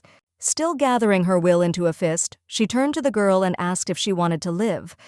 Ari asked again in bewilderment, and our heroine asked her to choose. After some time, our heroine was walking down the corridor feeling very depressed. At that moment, Sir Darbury approached her and covered her with his hand because Lydia was walking straight into the wall. He told her, puzzled, that he didn't want to die, so if she was angry, she should have used words. The girl at that moment only slowly turned her head towards Darbury and did not say a word. In the same way, she silently turned around and headed straight again, so that he wouldn't bother her with his questions. Our heroine told Agrita about the situation she was in, but not in order to continue saving her. Lydia said that if she died, her soul might return to its original world. Still, she didn't know how realistic it was, but it was up to her to decide whether to take advantage of this opportunity. Now the choice was hers. If she wanted to go against the will of this world and fight for life, she would help her. But if she decided to give up, she promised not to interfere. The girl hit herself on the head in bewilderment, telling herself that she had gone crazy. She's the type who doesn't care about others. So when did she become so conscientious? She was so rational even when she stole beads. However, once she met Ari, she could not bear the surge of guilt and remorse. Her confidence that she had to keep her alive for the sake of her plans simply disappeared. She knew she was weak when it came to children. She silently screamed and said that it was possible to go crazy like that. Now her future depended on Agrita's decision. She would lose the opportunity to change her future if Ari decided to accept death. After saying goodbye to her, she would have to prepare for a dark and tragic end. One way or another, she had started this whole mess herself, so she had no one to blame. At this point, Bessie approached our heroine and handed her some honey water. She was going to take it to the Duke's bedroom so that he could drink it when he woke up. The maid asked to fulfill this request for her and take this water to the Duke. Lydia asked her again in bewilderment. Bessie, however, smiled sweetly and said that in that case they would see each other at the same time. Lydia knew that her brother was sleeping now, so why would she visit a sleeping man? At that moment, Darbury turned to her and said that she could entrust this matter to him. Our heroine declined his offer, saying that everything was fine. In any case, because of her, he did not sleep all night. By the way, the girl didn't even remember the last time she entered Essie's room, much less after her parents' death. Having already approached the Duke's room, although she understood that he was sleeping for the sake of decency, she decided to knock. At that moment, a voice came from inside the room asking the girl to come in. What? Was he really not sleeping? Entering the room, she saw her brother in front of her, who was sitting at the table and looking at documents. Soon he raised his head and, noticing his sister, asked in surprise why she had come. Did she really have some business for him? The girl quickly handed him the water, saying that she had come to give him something. To be more precise, this honey water. Essie asked in surprise why Bessie had asked someone to bring it and only caused herself trouble. Soon he put the water aside. It seems he is not going to drink it. Then he asked his sister how she was feeling.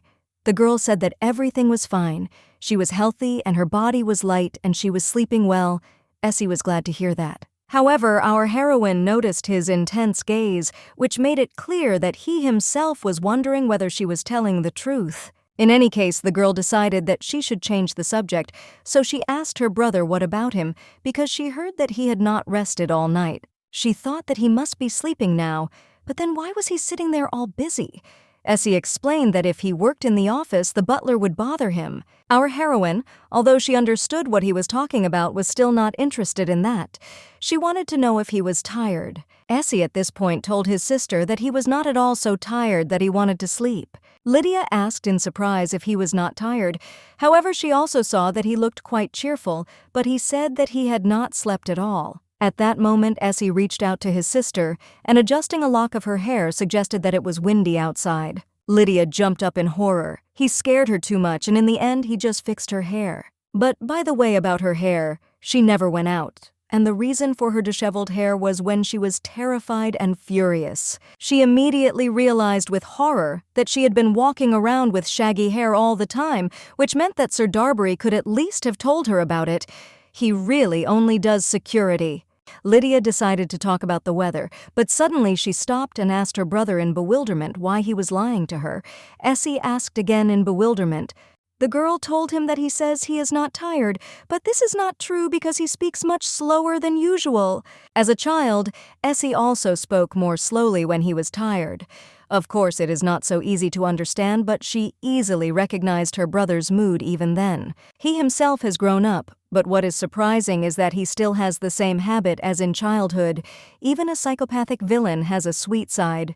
The boy asked his sister how she understood it, because he thought it was not so noticeable. The girl told him that as soon as she listens to him, it immediately becomes clear. However, Essie smiled sweetly and said that only she knew about this side of him. Anyway, the guy said he wasn't lying. It wasn't that he wasn't tired, he just wasn't tired enough to fall asleep. Our heroine nevertheless pointed out that he said that he had not rested at all at night. The guy answered her that everything was fine, so there was no need to worry. One way or another, he understood that she couldn't help but worry, so he nevertheless took the glass in his hands and drank all the contents. Our heroine looked at him in surprise and asked if his throat was really dry. He literally drank it all at once. Essie laughed and told his sister that this sometimes happens when you are very thirsty. Lydia looked at him in bewilderment and wondered if he had caught a cold. When you're sick, your throat suddenly becomes dry. Anyway, the girl said that he hadn't slept all night, which is why his throat was now dry. Even though he assured her that he was fine, his condition still spoke volumes about the opposite. At that moment, the guy turned to his sister and asked her directly if she liked Agrita Grace. Our heroine looked at him in surprise, not understanding what he meant, so she decided to ask. The boy smiled sweetly as he looked at his sister and soon asked her if he should make a doll out of her. The girl immediately screamed, telling him that it was out of the question. Essie asked why, and Lydia was shocked that he was even asking that. He explained to her that it would be more comfortable this way and that she would not be able to move at will, so she would not fall into the pond again. In that case, he won't jump after her either. His face was strangely distorted by these words. Our heroine instantly caught herself thinking that her brother was probably scolding her for jumping into the water. At this point, Essie started to stand up and tell his sister that she could do whatever she wanted and he was not going to interfere. Soon he approached her and added that if something happened to her, he would not leave the others alone. Finally, he added that this was all she needed to know. Our heroine now understood that he would kill someone if she got hurt. The girl nevertheless decided to clarify and ask who he meant by the word "the rest." The guy explained to her that by this he meant everyone except her, of course. After some time, our heroine left the Duke's office. Darbury immediately approached Lydia and asked the lady if she had passed the honey water. Looking at Sir Darbury with bitterness, she whispered that this was another life depending on her. The guy asked again in bewilderment. Our heroine said that everything was fine, but Essie's voice was still ringing in her head. She had some thoughts once. What if she was Essie's real older sister? Could she say with a smile on her face that her brother was just a bit of an impulsive person? Could she truly rejoice at all the excessive care from her brother? Every time he singles her out and addresses her differently, like this time she has no choice but to put herself in the shoes of people who are strangers to him, it's because this is her true place. She may still be part of this family, but sooner or later, they'll get rid of her. They'll accuse her of pretending to be something she's not. Our heroine understood that the price for this was something other than death. At that moment, Darbury turned to the girl and asked her in surprise why she had stopped. The girl understood that there was no point in delving into such dark thoughts, so she decided to ask Darbury what family relationships meant to him. The girl asked how much his family meant to him. At that moment, the guy thoughtfully said that he had no family. Lydia was in shock. Our heroine forgot that Sir Darbury was once an orphan and wandered through the back streets, and Essie in turn recognized his talent and brought him along. The girl immediately began to apologize, saying that she didn't say it on purpose because she was just curious about what other people thought about it. Darbury smiled and said he would answer her later when he got married and started a family. Lydia told him not to go that far. Lydia, however, was already feeling too uncomfortable. Darbury suddenly said that if he had a younger sister, he would always protect her. Our heroine asked again in surprise. Sir Darbury said that he would most likely fulfill all his sister's whims within his capabilities, of course, if she did not wish for his death. Lydia suddenly asked why he would protect his younger sister. The guy said that he wouldn't consider his younger brother cute. And by the way, he said that this also applies to his older brother, but he should think about his older sister, Lydia, decided that she had heard biased and discriminatory statements. Darbury asked anyway, what was wrong since they didn't exist anyway? Lydia then asked why he thought his little sister was cute, just because she was his sister? The guy said that first of all, since she is his sister, it means that she looks like him and that she is very beautiful. Soon he began to tell her a million factors and character traits that would suit her sister. She would be perfect in many ways. Our heroine asked in bewilderment if all this was really his fantasy. Darbury asked the lady in surprise what fantasy he was talking about. The guy said he waited for someone to ask him about it and kept these thoughts in his heart. He can't tell he wants to, but then everyone will know his weaknesses. Still, he read that it was unfair because he had described a very real image of his sister based on existing factors. Lydia tried to interrupt him. She held up an imaginary object, saying that she had found something on the floor of the mansion earlier and that it seemed to be his conscience. Darbury laughed and said that couldn't be true. Then our heroine asked if it could be his shame. The guy smiled and said that he didn't know whose it was, but that person was so confused. Lydia even forgot about him for a while because she hadn't seen him for almost a year, but still Darbury really is that kind of person. At this point, Darbury interrupted her and asked what about her. He wondered how important family was to her. Our heroine immediately thought about it because if you think about it, she is also an orphan. She has no blood relatives in this mansion. Even if her real family does exist somewhere, she will never know about it. Realizing that she couldn't say anything better than that her family was as important to her as heaven and earth, Darbury asked in surprise if that was really the answer. He then said that although he didn't have a younger sister, he still had someone who replaced her. Our heroine looked at him in surprise and hoped that this was not a declaration of love. Most likely he simply considered her his younger sister. However, she didn't know what to answer him, so she decided to tell him that someday she would find out about his feelings, so he should hold on. Out of curiosity, she decided to ask what kind of person she was. Sir Darbury said that everything he had said above was very much in keeping with her description. Our heroine, perplexed, assumed that he was talking about that same imaginary younger sister. Does she exist? Darbury was perplexed and said that she was not imaginary, but a real person. Our heroine sighed and said that she had not said anything like that. Anyway, they reached the ladies' room. Lydia suddenly asked if he would follow her into the room because of his order. The guy said that the exception was places with guaranteed security or personal use, so he would not enter. Our heroine suggested that in that case, while she was in the room, he could rest. Darbury immediately thought about it because he hadn't thought about it. Lydia understood what his workload meant, so she told him to rest, and if she was going to go out somewhere, she would definitely call him. After some time, our heroine entered her room and happily lay down on her comfortable bed. Also, while she was lying and enjoying the comfortable bed, she remembered that she needed to unpack all her things. However, she also caught herself thinking that she didn't want to move at all.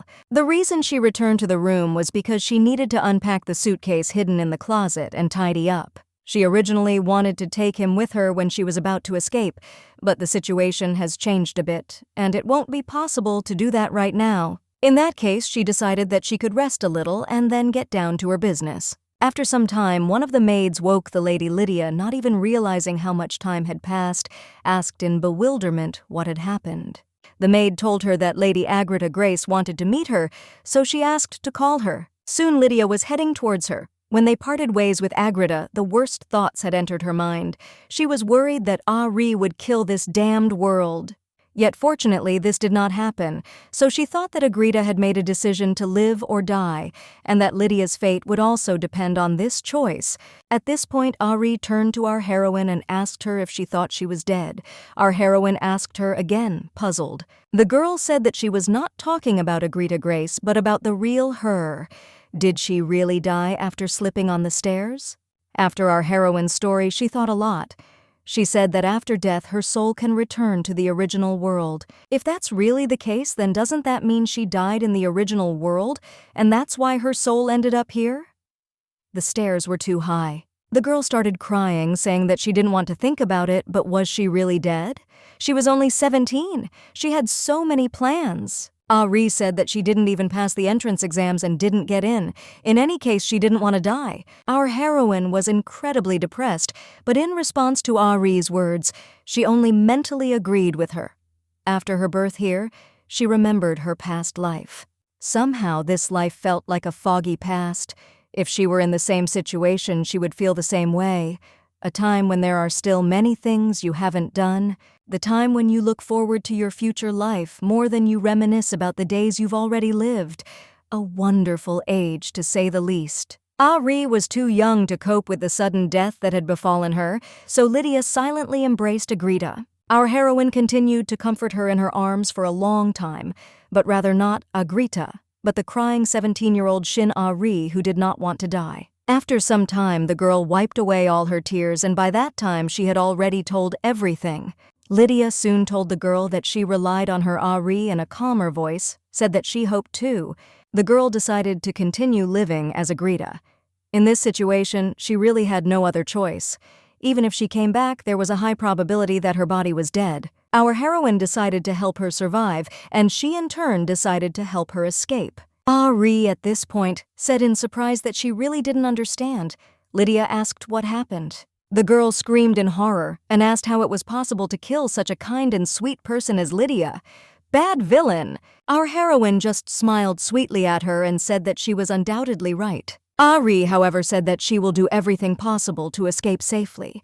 She will charm the villain with her skillful seduction skills. Our heroine nevertheless wondered if Ari would be able to take advantage of this. They had a bigger problem, and even if they used it, would their plan work? Essie's indifferent voice suddenly sounded in her head, suggesting that she make a doll out of Agrita, and he didn't waver for a second.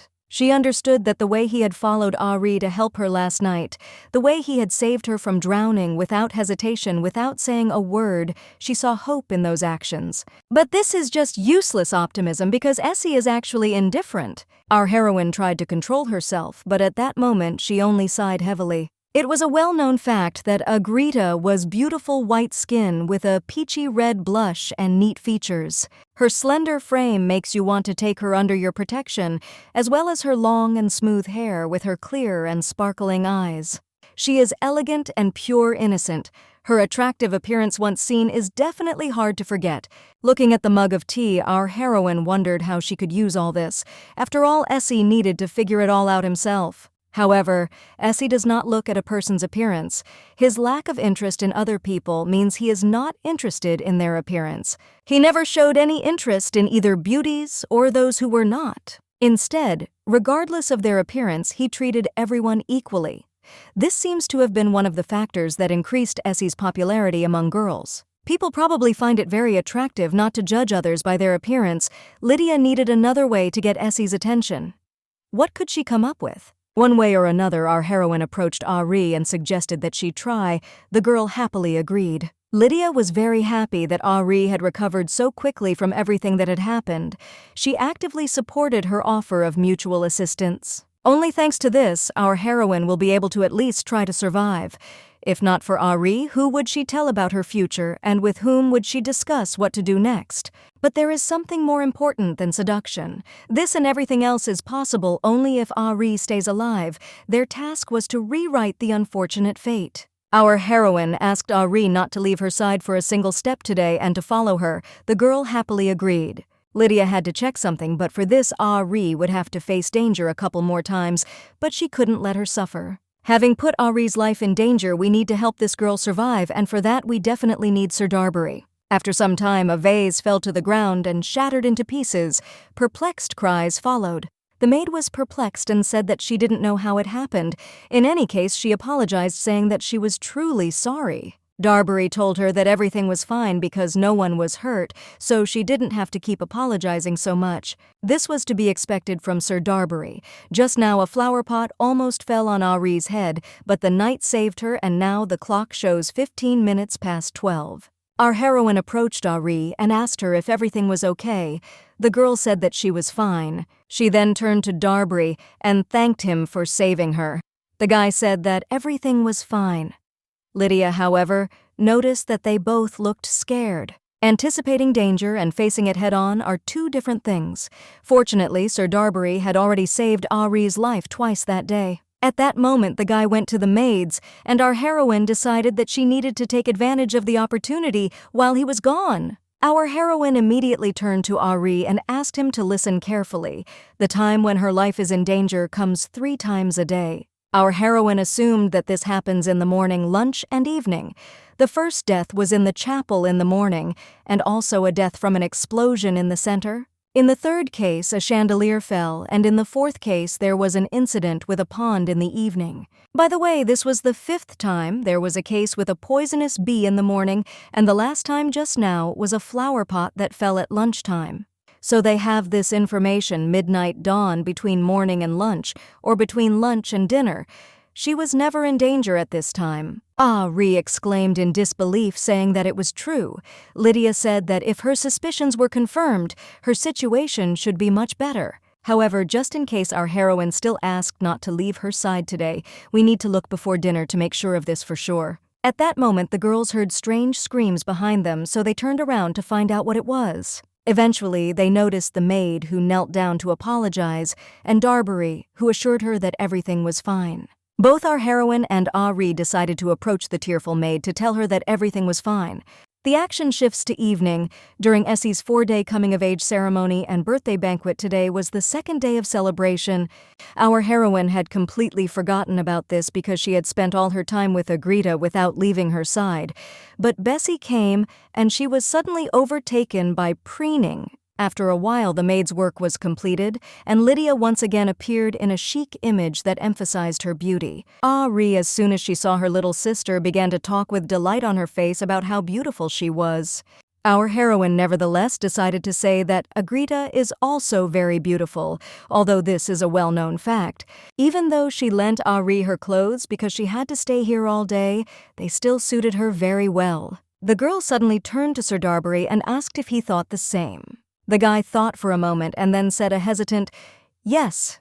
Lydia immediately told him that there was no sincerity in his answer. After playing with all his might, the boy fell to his knees, saying that they were both dazzling, that it was difficult for him to even look at them because he did not want to be dazzled. After a while, our heroine thought about it. Although she had assumed, it seemed that Essie had not yet come down to the banquet hall. If he was going to attend, he would have arrived early to accompany Lydia, so there was a high probability that he would not show up here. Usually, if the celebration lasted several days, he would simply appear on the first day. According to the book, he was supposed to be present today to show interest in Agrita, but now it seems we can ignore what the book says altogether. According to the plot, he would have gotten rid of the 2 young men who invited Agrita to dance, although it would be funny if Essie followed the plot of the book when everything went wrong from the very beginning. By the way, it was now 6:30. Nothing had happened since the incident with the flower pot at lunchtime. The girl understood that the time was slowly approaching for a new threat to Ree's life. So what danger could await her?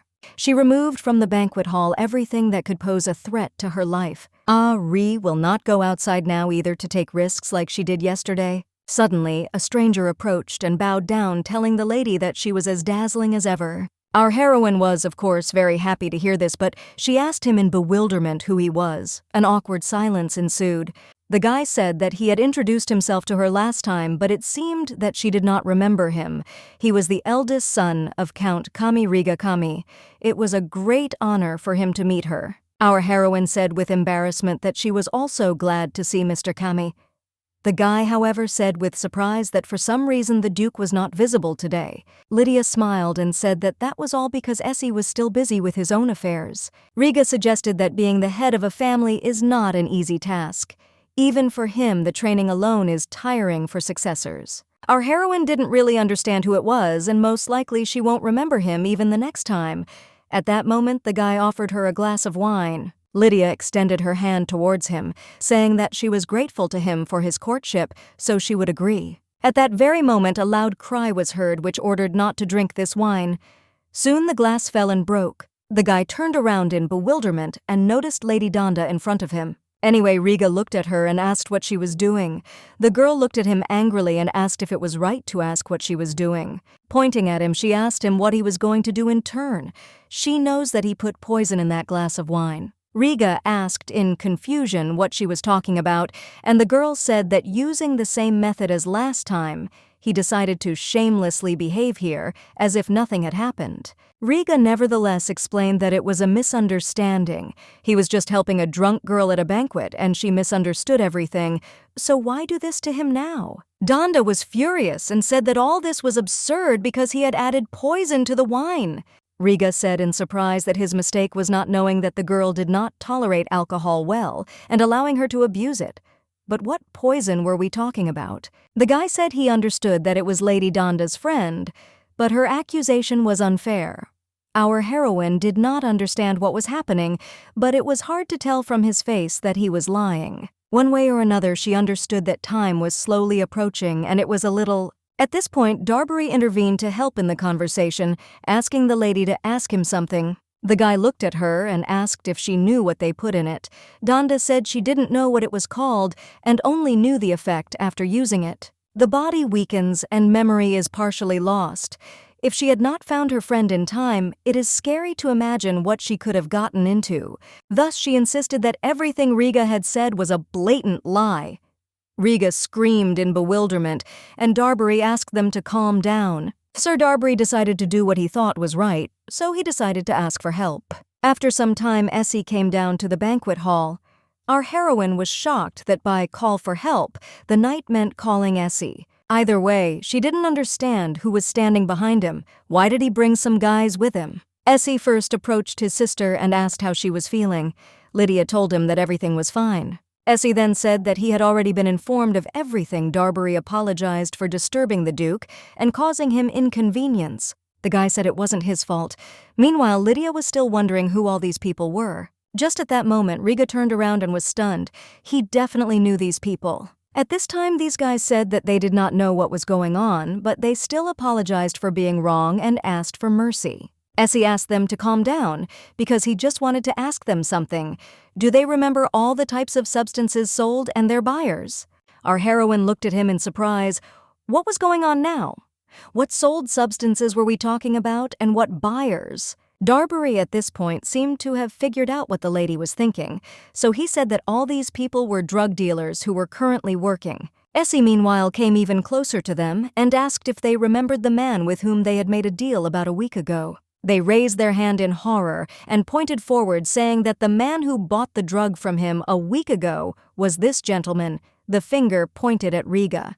The guy even fell to the ground from such statements, and Essie asked what kind of drug it was and its effect. The merchant said it was colorless and odorless, slightly bitter.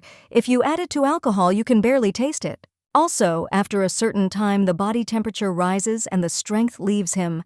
The next day after taking it, the person loses memory.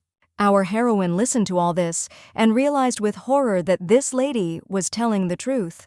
Riga at this point screamed in confusion and asked if they had any proof. Even if he had bought poison from this merchant, where was the proof that it was in the glass? He argued that he bought the poison on request, but he didn't use it, so he wasn't guilty of anything. For a guy who tried to escape, he still has a lot of confidence. At this point, Essie asked the merchant if he could tell the difference between the drink that had the substance added to it. The man, surprised, said that he could. The Duke asked, what if the poison had been added in small quantities? The merchant answered him that it was possible because she had dealt with it herself. Noticing the Duke's intense gaze, the boy understood what he wanted from him, so he crawled towards the broken glass. The boy soon took a small amount of wine on his finger and licked it.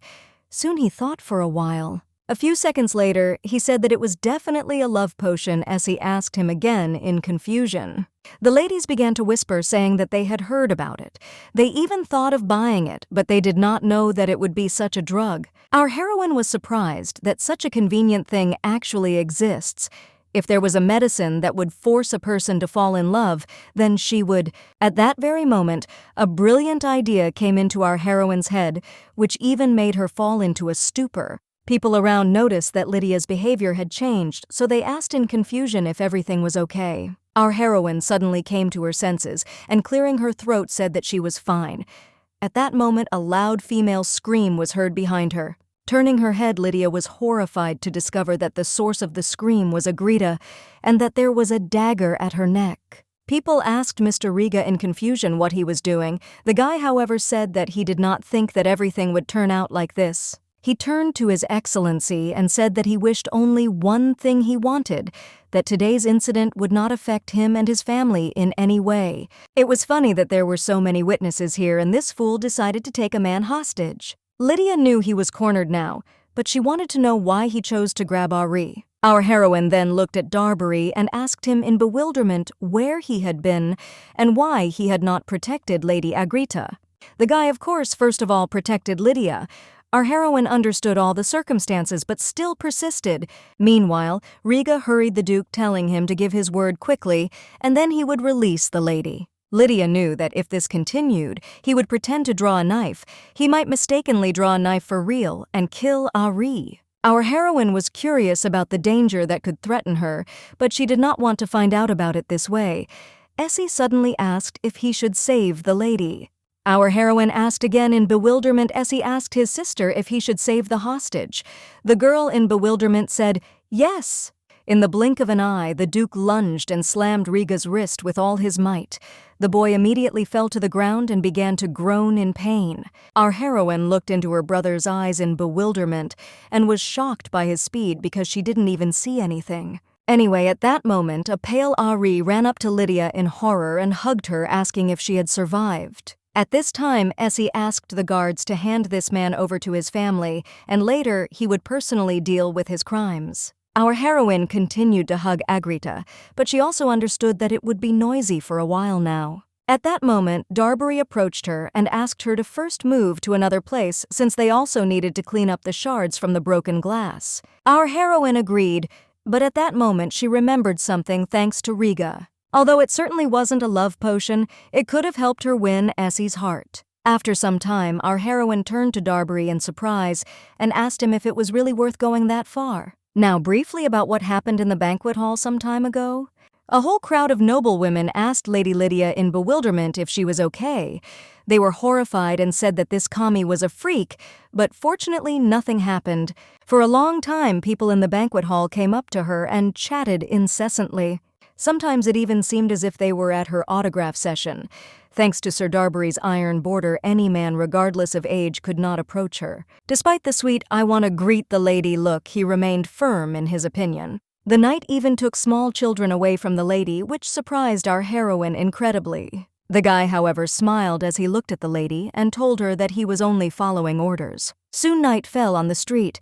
Our heroine smoothly moved from the banquet hall to her room. Right now, she was sitting on the bed and reading a book about this place once again. She finally found what she was looking for: information about the three gods that exist in this world: the god of time, the god of love, and the god of destruction.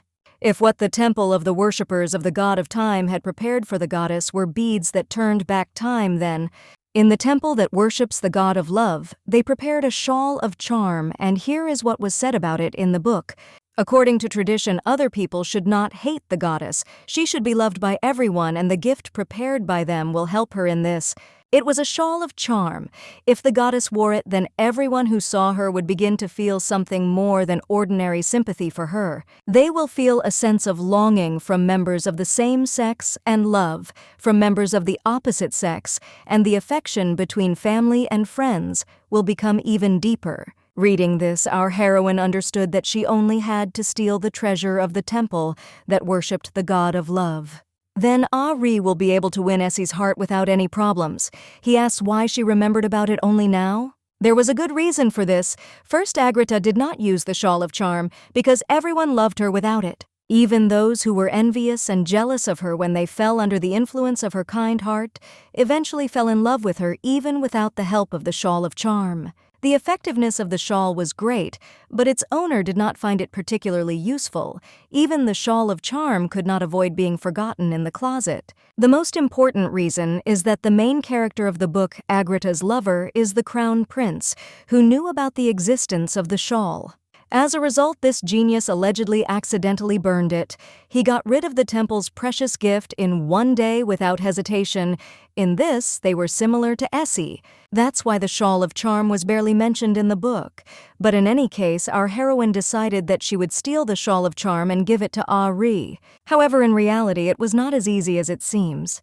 She simply stole the beads, but will it be possible to do it all again? If you are a temple, then their structure is most likely similar, and the method by which the treasures were hidden is probably the same. Lydia began to pray to God, asking him to make sure that this time the theft would be successful. Stealing is wrong, but she does it to survive.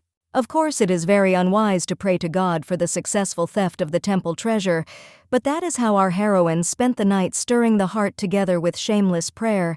Our heroine told herself that she would steal the shawl of charm from the Temple of Love, and if with its help Ari would be able to charm Essie, then Lydia will definitely use this opportunity to escape from her evil brother's perfect plan. If she had her way, she would steal the shawl right now and run away from here, but she cannot recklessly visit the temple where the god of love is worshipped. You need to send a preliminary request and get permission. If the donation does not exceed a certain amount, permission will not be granted. Lydia immediately thought about it. Are the guys from there really engaged in some kind of business? It even smells like impudent traders. Anyway, the lady called the butler and handed him the letter, asking him to send this letter to the temple. The man looked at her in surprise and asked if she was really going there. The girl looked at him and said that she was. In that case, the man decided to ask her why she was going there.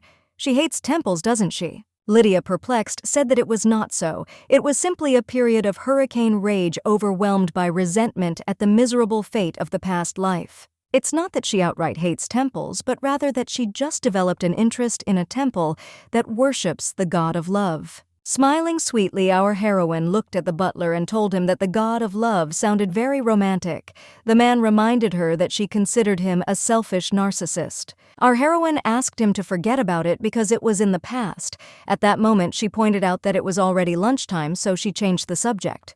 The action takes us to the dining room, where at that moment Sir Darbury killed a snake that suddenly appeared. The guy looked at her in bewilderment and asked the lady how long their bad luck had been going on. He was surprised that strange incidents were happening several times a day. It was really strange because this snake suddenly appeared while they were having dinner. While it was heading towards Ari, it was caught by Darbury and cut into 2 pieces. This morning, there was also a disaster. A huge frame almost fell on the girl's head, and the one who saved her from this was, of course, Sir Darbury. She had been told that this year would be one of exceptional bad luck.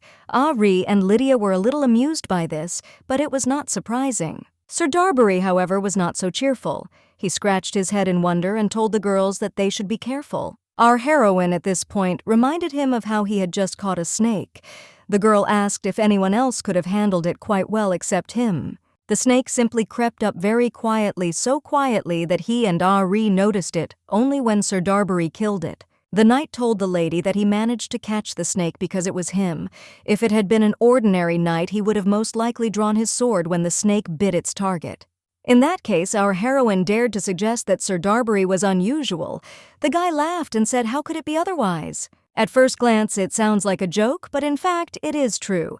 Darbury Sock is one of the most talented in the Widgreen family in terms of sword skills. Rumor has it that if only he had a different background, he would have taken a leadership position in the Imperial Palace.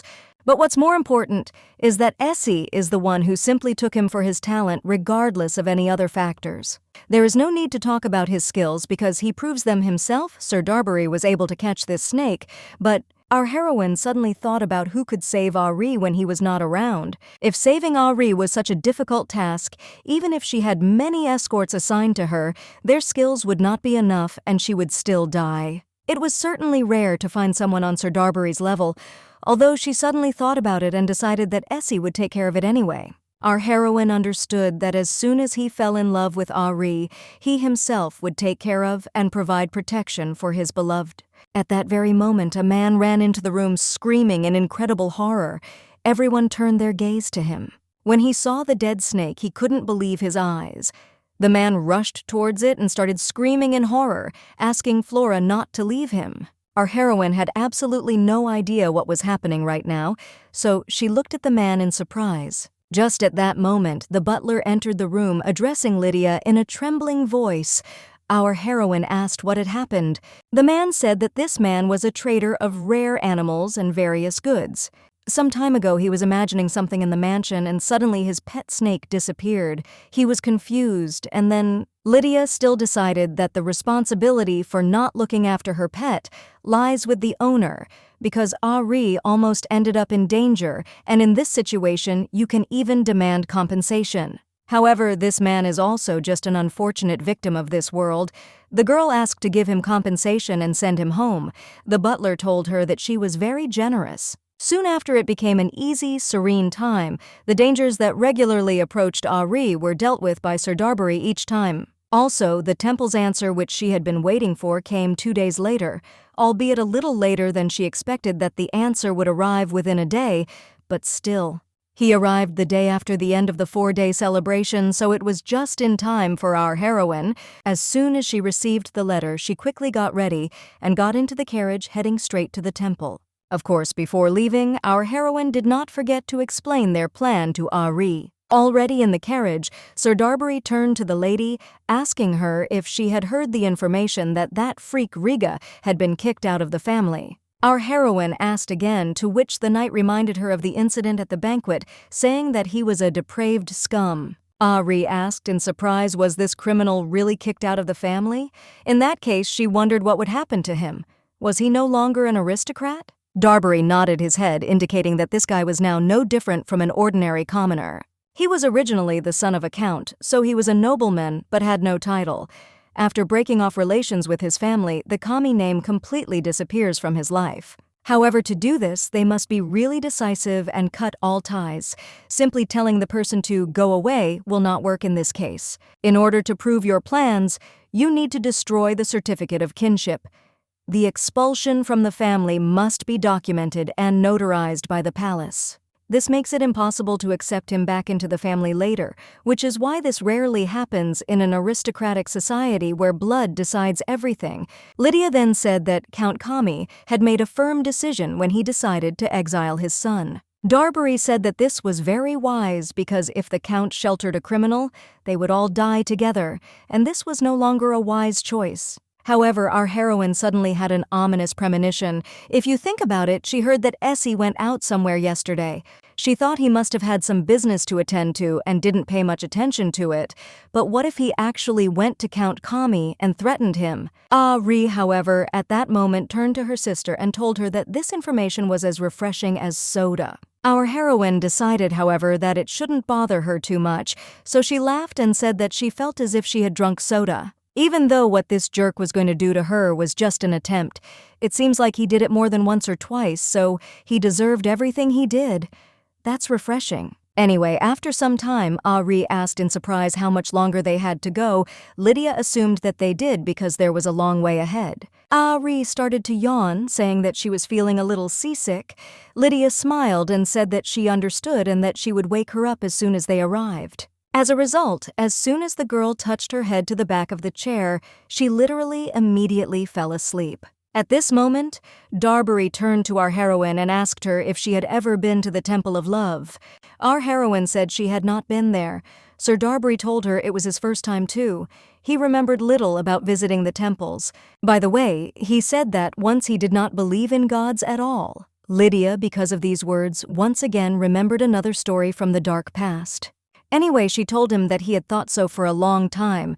Could it be that now he had come to faith? Darbury thought about it and said that in a way it was Lydia suggested that things had changed and gotten better now. As despair sets in and hope fades, doubts about the existence of gods begin to creep in.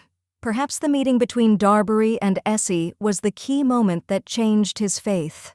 Our heroine told him that she understood him, but at that very moment the carriage hit a stone which caused them to shake very strongly, and even Ari woke up. The girl was looking around in confusion and asking what was going on. Lydia in turn was horrified that she almost bit her tongue off. Sir Darbury looked at Milady in bewilderment and asked her if everything was all right. The girl came to her senses and said that she was fine. However, looking outside, our heroine was in incredible shock as they found themselves in the forest. Darbury immediately asked permission to ask if they were going the right way. Lydia said that she was also new here and could guess that they were in the wrong place. The knight then decided that he would now find out from the coachman what was going on, but our heroine asked him to leave it to her. Looking out the window, our heroine realized that the carriage was going in the wrong direction. But would the coachman hear her? The girl began calling him. The man, however, did not respond to Milady's words and only continued to mutter something under his breath while driving the carriage forward. Lydia didn't understand what was happening to him when suddenly the man said that having lived his whole life as a beggar, he would not die alone. They would die together, and he would take them with him to the grave. Our heroine, of course, did not hear the coachman's mad muttering, but she herself dared to assume that he had gone crazy because he was driving the carriage to an unknown destination. At that very moment, a question ripened in her head. What time is it now? Soon after this thought, the carriage began to shake violently. Then the girl looked out of the window and noticed that the carriage was rapidly flying towards the cliff. After thinking for a long time, the girl took out the bead of time and bit it because everything went too far. In a moment, our heroine found herself in the dining room. Darbury and Ari looked at Lydia in surprise and asked if everything was okay. Lydia returned to the dining room a day later, but her gums were still sore. Ari turned to her sister again, asking if she was okay. Our heroine stood up silently and said that everything was fine, but she would go to her room. As soon as the girl entered her room, she slammed it shut, puzzled by what she had seen as a cliff when the carriage tilted. She was riding on the very edge, and they almost died. Almost went to the other world. Lydia always lived by intuition. Looking at her trembling hands in horror, she realized that death could take them all in its arms. It was quite expected that something could happen to Ari. However, when Darbury was around, our heroine was calm. How could she have known that the coachman would go crazy and decide to kill himself and them too by driving off the cliff? One way or another, the girl stood up thinking that whatever happens, everything is for the best. Now she looked at the whole situation differently. If only it were possible to live peacefully in this world, then Lydia threw everything out of her head again and decided that there was no need to panic. The main thing was to be careful. After some time, our heroine spoke with Alex, telling him that she was appointing him as a coachman. The guy, perplexed, asked why him. Lydia decided that he was young and healthy of all the servants and also the most efficient. In general, he was the main candidate who would not cause problems. Our heroine patted him on the shoulder and said that she chose him because she had a big soul, and she simply trusted him. Alex then laughed sweetly and told the lady that she certainly couldn't find anyone more reliable.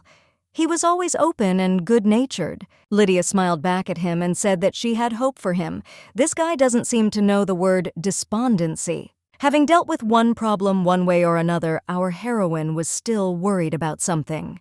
To be on the safe side, she seated Darbury next to Alex and brought knights to ride with them in the carriage. Ari asked our heroine in surprise if she was nervous, to which Lydia replied that she was a little nervous. She also pulled back the curtains to see everything that was happening outside and took a watch to count the time. Now she definitely won't miss anything. As soon as all the preparations were made, our guys finally set off on their journey. However, before they could move, they suddenly stopped. Lydia asked what had happened. Darbury approached our heroine, telling the lady that a child was in the way of the carriage. Lydia didn't even have time to ask anything when suddenly a scream was heard from outside the carriage. The cause of this cry was indeed a boy who blocked the royal carriage and did not let it pass. Even Ari moved from her place at these cries and looked out of the window to see what was happening on the street. The child was about 10 years old. He was dirty and shabby. His appearance screamed that help was really needed, but Lydia said that they had to go further, and Sir Darbury and Ari looked at Milady in surprise and were surprised. The girl asked what was unclear and told Alex to go. She herself understood that under normal circumstances she would have gone out to him without thinking, but now everything was different. The reason for this was that it was already 12:30, which meant that now all that was left was to guess what would happen this time. Darbury was still trying to stop the lady when suddenly from the child's side came not only his voice, but also the voices of adults praising him. A crowd of men came up to him telling him that the mouse was right. The carriage of the nobility had indeed appeared here, and all he had to do was wait. The guy, almost with tears in his eyes, began to say that he kept his word, so he asked not to attack their village. Shortly after these words, the boy turned around and left the scene. One of the knights got out of the carriage and asked in surprise who all these people were. Darbury dared to suggest that they were bandits. Another knight suggested that they were in trouble. Darbury smiled and said that it was more like an abnormal situation. Taking up their blades, they began to count the number of bandits, but nevertheless, more and more people were drawn to them. Not knowing what to do, the knight told the others that no matter what happened, they must be prepared to die here. At this point, our heroine turned to Darbury and asked him if they could stop all these people. The guy asked her not to worry, because if they turned the crew around right now, they would quickly reach the guard's outpost and he would hold off the bandits the whole time. Looking into Sir Darbury's eyes full of determination, our heroine understood that he was not lying and would really stand to the end at the cost of his own life. Our heroine, however, was not going to risk her best night, so when she took out the bead, she broke it again. After some time she woke up in her bed. Lydia now realized that in the current situation going out with Ari was a bad idea. At first she thought that bad things were happening because she was careless, so she thought that with planning everything would be fine, but perhaps something else was important. The annoying thing was that it took 2 beads to understand that it was not worth leaving the estate. Unlike the usual robbers, there were many more of these guys. No matter how you look at it, they were in the minority. Getting into such a difficult situation is not just an unfortunate coincidence. If you think about it within the home, all the problems are quite small, like broken vases and picture frames. But when Ari was in the square, she encountered much more serious events. The collapse of the clock tower and an explosion. Our heroine did not understand why everything was so hard, and soon began to grieve because she had lost 2 whole beads. But what was even sadder was not this, but the fact that if they went somewhere again, then together, then another collapse would happen.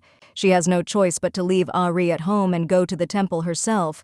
But who will protect her from the dangers in the estate? Even if Lydia managed to steal the shawl, Ari might die in her absence, and all would be in vain. However, it would be wrong to trust it to any servant. Lydia knew that Darbury would follow her anyway, but she still decided that she should at least try to persuade him. After some time she came to him to discuss it, but the guy said that it was impossible. It was too obvious. However, the girl continued to beg him. Darbury suddenly asked her if he would be killed if he disobeyed the order and did her such a favor. He also explained that no one had as many talents as he did, and no one had the same power. Lydia said that he was right, and that was exactly what she meant. With his outstanding abilities, he must protect Ari in the manor. Darbury still stood his ground, telling her that it was completely out of the question because his duty was to protect Lady Lydia. He asked why he didn't ask someone else to look after Miss Grace if she was so worried. Lydia, however, knew she couldn't, and so she asked him. It did not seem that there was another knight in the estate who could match Darbury in strength, although there were several. Such gifted individuals were entrusted with work that was appropriate to their level. She couldn't ask them to look after Ari. However, the girl suddenly thought about it because if it were Essie's order, they would undoubtedly think about it. At that very moment, the last option came into her head, which was the last hope. She ignored Darbury's question, so she simply turned around and ran in an unknown direction. The easiest and most obvious way to solve this problem is to turn to Essie. However, for some time now, it has become difficult for her to ask him for anything. The problem wasn't him. Essie always offered to help her himself. She didn't even have to talk about it. She felt more and more awkward every time her brother helped her and fulfilled her whims. That was the problem, and she realized it recently. Eventually, all his worries would evaporate when he learned the truth. Soon, the girl came to Essie's office, in front of which stood the knight. He asked what she wanted. Our heroine told him that she needed to talk to Essie alone. In this case, the guy nodded his head and told her that he understood her. He asked to wait a moment. Soon after, he knocked at his lordship's door, saying that Miss Lydia had come to see him. The guy left the room at that very moment and asked his sister to come in. Essie immediately asked what she wanted. Lydia sheepishly asked if she could ask him for something if he was free. The guy said that even if he was busy, it didn't matter because he would listen to her, or maybe she would like to have some tea first. Our heroine refused but thought about it. What would be better to say? She can't just say that she wants to steal the shawl, but she leaves Ari at home because her life is in danger. However, the girl said that she needed to go to the Temple of Love for a while, so she hoped for her brother's help in finding an outstanding knight who would take care of Ari during her absence. The guy asked how outstanding this knight should be, to which our heroine answered him that he should be like Sir Darbury. Was it really necessary to explain in more detail the requirements for the candidate, or would such a gifted person simply not agree to carry out such an assignment? Essie suddenly said that if someone like Darbury was needed, he would do it. Our heroine asked again in bewilderment. The guy answered her that Sir Darbury would remain at the estate and he would go with her. Our heroine nevertheless looked at Essie's desk in surprise and asked if he was busy. The guy took a sip of tea and soon reminded her that none of this mattered. In this case, our heroine realized that now she would have to go on a third trip with Essie. After some time, the carriage was about to set off, and Sir Darbury joyfully saw off my lady on her way. The girl was perplexed when she told him that he had refused her at first, and now he looked like politeness itself. He had said that he would not change his decision. The boy said that there was heaven above them all, and they had no right to discuss its decisions.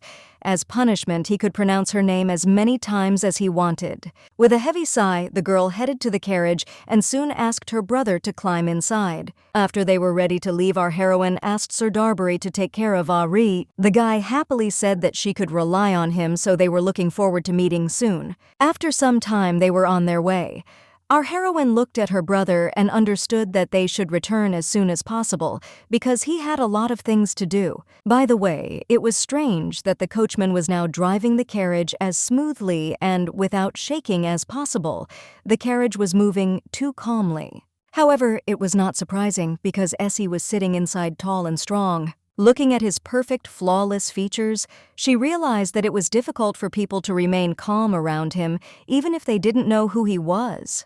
Lydia suddenly wondered what if they had not known each other, and for example, their first meeting had taken place on the day of the ceremony. Of course, it is possible that she could be scared, but if madness remained a secret for her, then communication would probably be much more pleasant. But she still knew the truth from the book, so she tried to keep him at a distance. At that moment, Essie opened his eyes, and noticing his sister's intense gaze, he assumed that she wanted to ask something. Lydia was surprised that he was not asleep. But in that case, she decided to ask him if he had been to the Temple of Love before the guy said that he had never been there. This meant that this was his first trip. After all, the Western Temple of Love is a rather famous place, which means it would be quite interesting to see it. Essie told her that he wasn't particularly drawn there. He was more interested in what exactly was drawing her there. The girl looked away and said that she just wanted to look at the views. The boy nodded his head and said that he understood her. Soon after, he closed his eyes again. Our heroine noticed that he looked very tired. She could tell by the way he closed his eyes again with difficulty. What surprised her was that despite his tiredness, he still went with her. In any case, she decided not to look for deep meaning in this because the trip was going very comfortably. By the way, soon they were already approaching their destination. As soon as she stopped abruptly, our heroine suddenly jumped up because she had been sleeping earlier. Lydia didn't even notice how she fell asleep, and of course she was wondering how long she slept. Just as she was about to leave, Essie got ahead of her to offer his hand to his sister. Soon our heroine raised her head and noticed the facade of the Temple of Love in front of her. The girl was surprised that it was possible to get here quickly and without problems. One way or another, she was also interested in how Agrita was doing. Her thoughts were soon interrupted by the words of a minister of the Western Temple of Love, who came out to greet the guests. Our heroine introduced herself and then introduced her brother Essie Widgreen. The girl said that she had heard a lot about them, so she was glad to see them. Then she looked at Essie and said enthusiastically that the rumors were true. He really is very handsome. However, she then decided to say that they were both beautiful, like something wonderful. Lydia, of course, was glad to hear these words, but she wondered why the temple servant was looking only at Essie. In any case, this was the least of her interests because the operation, stealing the shawl, began right now. Soon the girl said that, to put it briefly, their temple was built about 300 years ago. Our heroine was worried because the temple's exterior looks a little different, but the interior structure is exactly the same as in the Temple of Time. In that case, she knew that the location of the room she needed would be the same, a secret place hidden in the room where the highest spiritual servant stayed. This is where the Shawl of Charm is located. Lydia definitely read the passage in the book that told how to get the shawl. It should be easy enough to get it if the storage method is the same as the beads. All she has to do is get into the high servant's room. The temple was built thanks to the believers, so she didn't think there would be any guards near the room she needed. Moreover, she was sure of it. But the main thing was not to make noise. Lydia would be invisible like a ghost, so no one would notice her. Meanwhile, the minister showed the prayer room where one could leave a donation and pray to God. The girl told the guests that as soon as they finished the prayer, she would show them in turn the small auditorium, the large reception room, and the large prayer room. The attendant would have liked to take them to the large prayer room first, but the high priest was praying there now. Lydia asked again in surprise. The girl said that everything was correct, and if they wished to observe him, she would warn the high priest about it. Our heroine smiled and with eyes like a cat said that it was not worth doing. She understood that this was her chance. If the high priest runs away now, it only means that the room she needs is now empty. However, Lydia decided to ask the minister what she would do while they were in the prayer room. The girl said that she had no right to disturb their prayer, so she would wait for them in the corridor. Lydia said even more joyfully that she understood her. Soon after they found themselves alone in the room, our heroine immediately began to think about how she could quickly escape from here. Get from here to the room of the high servants, quickly pick up the shawl and go back. Lydia asked the thieves of the world to grant her their powers. However, the girl understood that if she went out into the corridor, nothing would work. So the place where she can't be identified is, of course, the window. Going out through it is the best option. Our heroine immediately fixed her gaze on her brother, and they met. Lydia told him that she needed to go somewhere for a short while, but Lydia asked if he could wait for her, but the guy said that was out of the question, and that he would go with her. Thus they set out on their journey. By the way, it was not so difficult to find the room of the high servants, because the interior was the same as the Temple of Time, which our heroine had recently successfully robbed. No matter who built them, they all look like the creator didn't bother and simply copied the structures. And so finally they got there. The Temple of Love, the room of the high servants. Lydia told her brother that they were finally there. As she approached the shelf, she knew she had to push on it to reveal a secret space. She couldn't do it the first time, so her brother came up to her and pressed the shelf. Soon after, the door opened and they found themselves in a secret room. Great. Looking at the chest inside, our heroine dared to assume that the shawl was kept in it. The moment was similar to when she stole the time beads. Anyway, she slowly walked towards the chest. At that moment, our heroine heard Essie laugh and asked what was going on. The guy told her that it was just funny. Our heroine never fully understood whether it was about her or about the situation itself, but that doesn't matter now because there were much more important things. At first glance, this chest might seem ordinary, but in fact, it was imbued with divine power. The girl understood that it would not be possible to open it just like that. There was a magic that would allow the door to open only if the letters that made up the password were chosen correctly. It was something like unlocking a smartphone. However, the girl tried to keep the same code as in the Temple of Time. Lydia poked at the buttons, thinking that the god worshipped in this temple is Azamor, the god of love. When the signs disappear, the chest should open. However, instead of the desired success, an error popped up, causing the program to start beeping incredibly loudly. Our heroine didn't understand what was going on and why the password was wrong. In any case, she understood that at this rate they could be caught. Using the name of the deity worshipped in the temple, wasn't it written in the book that this was an absolute rule? Soon after, the loud noises and panic silence set in. Fortunately, everything stopped. However, our heroine had no idea what the code could be other than the name of the god. Could it really be another password? Amor, Eros, Cupid. Lydia typed in all the names of the gods of love that she knew, but none of them fit. How could that be? Our heroine understood that if the alarm went off again, they could be caught. Essie, meanwhile, looked around. At that moment, a voice was heard which spoke in confusion about the sound coming from inside. The girl immediately grabbed her brother, realizing that they needed to hide. In the end, in their haste, they had to hide behind the podium, and yet she was glad that she had blocked the entrance with a bookshelf. Meanwhile, the guards understood that the sound was coming from here, but they also understood that there was no one there. Was it just their imagination? Another knight said that if he had heard correctly, the intruders might have already escaped, so they should go and look around the area. Soon one of the knights left the room and only one remained inside, saying that he would catch up with him. Hearing the sound of the door closing, our heroine thought that they had left. However, a moment later there was a click, and soon a voice was inside their room asking if anyone was there. Lydia held her breath. The knight looked around and still thought that this could not be because only a few people knew about this place. Soon after the door closed again, it seemed that this time they had definitely left, thank heavens. Our heroine tried to get up, saying that something irreparable could have happened, when suddenly she fell on her brother. Essie grabbed Lydia and looked into her eyes and asked if she was okay. Our heroine was still so close that her heart was pounding too much. Was it because the tension from the recent shocks had not yet passed? Having put her thoughts aside one way or another, the girls jumped up from their seats and headed towards the chest. At that moment, the idea came to her mind to write not the god of love, but the god of beauty, Liar. After that, the chest actually opened. Could this password really be correct? This is a temple worshipping the god of love. She suggested that they should be punished for blasphemy. The nun, by the way, could not take her eyes off Essie's face, which made her think that beauty is a gift from God. That's why the girl decided to try this option. It's amazing that beauty is first of all love. One way or another, our heroine understood this back when she spoke about monetary offerings. Shortly after Lydia opened the chest, Essie rose from the ground and asked her if she had accomplished what she wanted. Holding the shawl of charm in her hands, our heroine told him that their business here was finished, so it was time to go. After a while, they returned to the prayer room, fortunately without problems.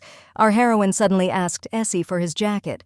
The guy decided not to argue with her too much, so he gave his sister a jacket, and she put it on, thereby hiding the shawl. Essie suddenly looked at his sister and said that if this was all she wanted, she should have told him back at the estate, and he would have stolen it. Lydia, of course, wondered, how? She couldn't imagine Essie committing the theft in the same way she did. In his case, after stealing the temple's high priest, he would most likely have received the shawl through threats and killed the confessor so that he would not blab. Our heroine got goosebumps all over her body just from imagining this.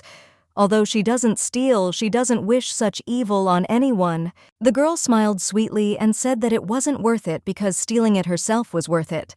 She immediately decided that it sounded stupid. In any case, they decided to go as soon as they left. The attendant asked if everything was okay. Noticing Lydia, she assumed that the room was cool. Our heroine, however, said that she was in fact cold even before coming here. The girl said in horror that the seasons were changing very quickly now. Then she asked if she could treat them to tea in the reception hall. Our heroine started showing her acting skills again, saying that there is no need to worry about them so much. They have finished praying, so they will go back. Lydia said that her soul was exhausted with the desire to enjoy the temple views longer, but it was starting to get cold. The attendant was sorry that she could not help in any way. However, our heroine saw with the naked eye that the only thing she regretted was letting Essie go. One way or another, the servant of the Temple of Love asked to be allowed to accompany them to the exit. As she walked, our heroine thought that after she stole the shawl of charm, she would not have the courage to visit the temple again. At that very moment, she screamed in horror, thinking that she had forgotten about the offerings she was supposed to leave in their prayer room. In fact, the temple's treasure was stolen, so it must be surprising that in such a situation she would be bothered that she did not leave an offering. However, that was the point. If she left the offerings, she would make amends to her conscience a little. In that case, she asked the attendant to wait a little. Lydia walked up to her brother and said that she needed to go back to the prayer room for a minute, so he should wait for her here. After a while, Lydia stopped on her way to the prayer room to leave an offering. Is there a more conscientious thief like her? At that moment, a stranger was walking towards our heroine and accidentally touched her. Our heroine immediately noticed that the shawl of charm had fallen to the floor. An unknown voice apologized, saying that she had dropped something. He lifted the shawl to hand it to the stranger, and Lydia suddenly noticed the gold embroidery on the white fabric. At first glance, it was obvious that the clothes were expensive. At that moment, he wrapped her in a shawl. It was a rather familiar feeling for her. However, at that moment, the guy smiled and told the girl that this shawl suited her very well. Seeing this guy's face, our heroine realized in horror that the crown prince was standing right in front of her. Dazzling blonde hair that resembles the sun's radiance, green eyes that seem to have absorbed all the green in the world. The male protagonist is both the universe and Agrita's lover. He is the crown prince of Agrita, who will later ascend to the throne. Our heroine didn't understand what she was doing here, but she still decided to introduce herself, saying that she was Widgreen, the junior mistress of these lands. The guy suddenly told her that he had seen her before. Lydia smiled and said that she was honored that he remembered her. In the original, the crown prince was a man who loved to lean over everywhere.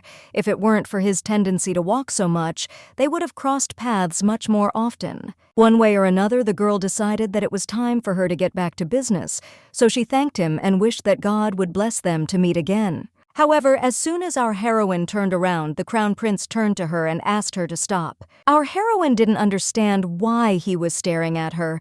when suddenly, at that moment, he told her that her curls looked like roses in bloom. Our heroine didn't understand why he was behaving like that. Maybe he ate something bad? She knows that Agrita treated everyone without exception in a simple manner. Unlike her, who behaves formally, she is not the person who should receive compliments from the prince. Once again, she wondered why the prince was addressing her in this way, when suddenly our heroine noticed the shawl of charm and realized that it was her doing. Thus the crown prince became the first guinea pig, but thanks to this, she noticed this immediate effect. However, it was not for nothing that it was the temple's jewel.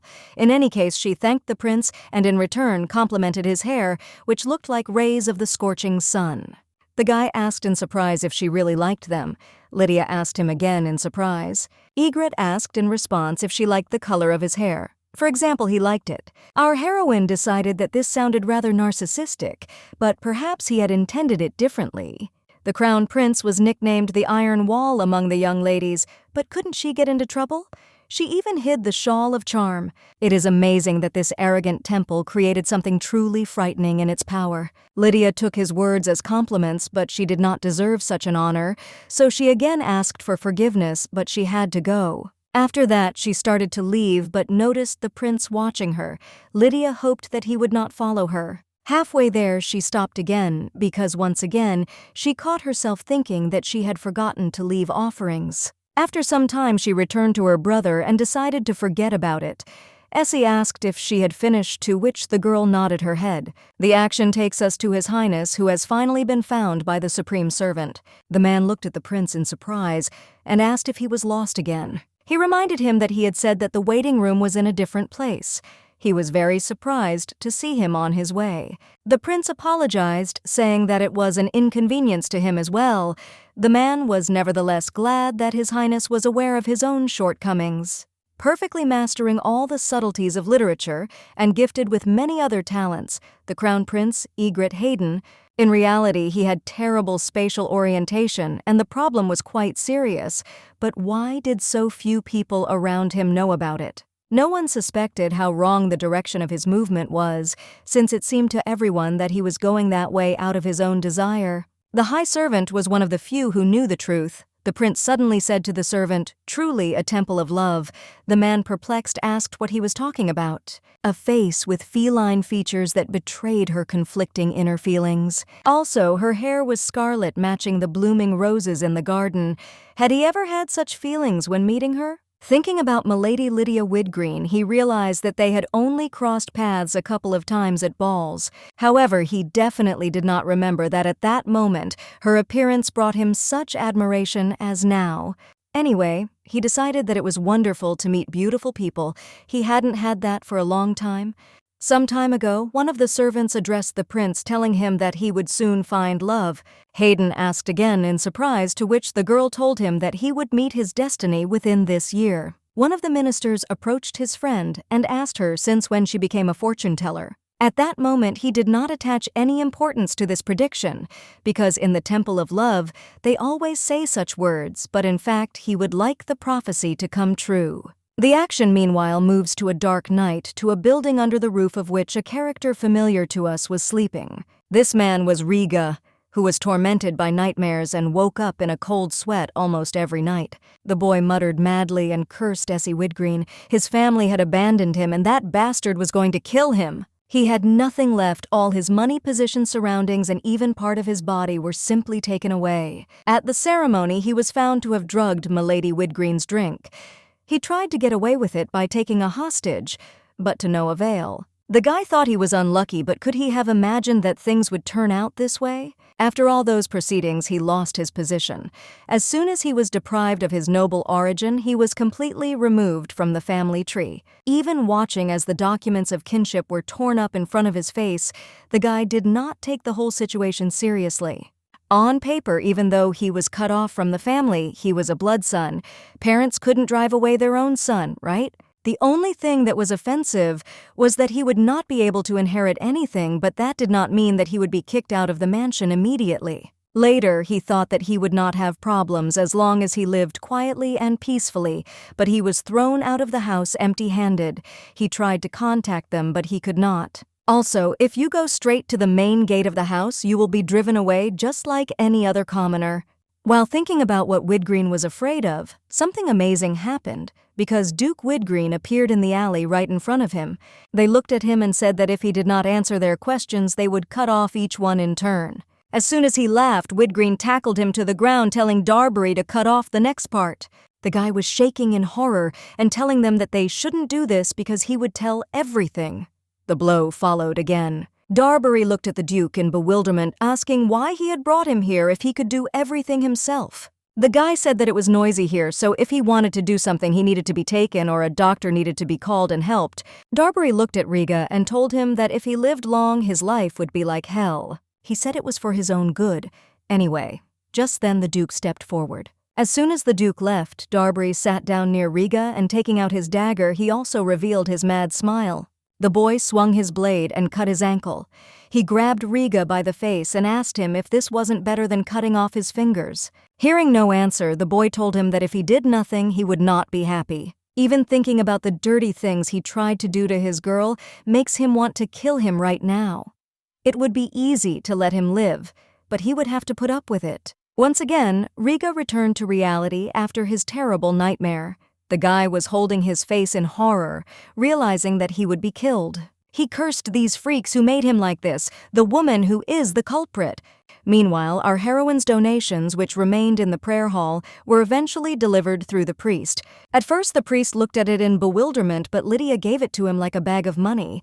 It was all her conscience. Yes, our heroine may be a thief, but she still had a conscience even though she went too far. After some time, our heroes returned back to the palace and Darbury was just waiting for them. The guy helped them out and immediately asked if they liked the trip to the temple. Half asleep, our heroine told him that her soul would be impressed. Lydia assumed she would die after only half a day's carriage ride. Essie, by the way, was perfectly fine. After such a long trip, the first thing our heroine did was take a bath and collapse onto her soft bed. Our heroine suddenly remembered that she had met a prince in the temple. If she remembered correctly, it seemed that this was also in the book. The beginning of autumn is when the weather changes. Lately, the heir to the throne has been feeling a bit empty. He visits the Temple of Love to see if he can find the reason for his feelings. She thought it was just autumn, but he said that within a year he would meet his destiny. He hears a prophecy that is not a prophecy at all. Later, in a deserted alley, as if by fate, he meets Agrita and remembers the prophecy. Anyway, that was why he was in the temple. But why was he in this distant temple of love at such a time?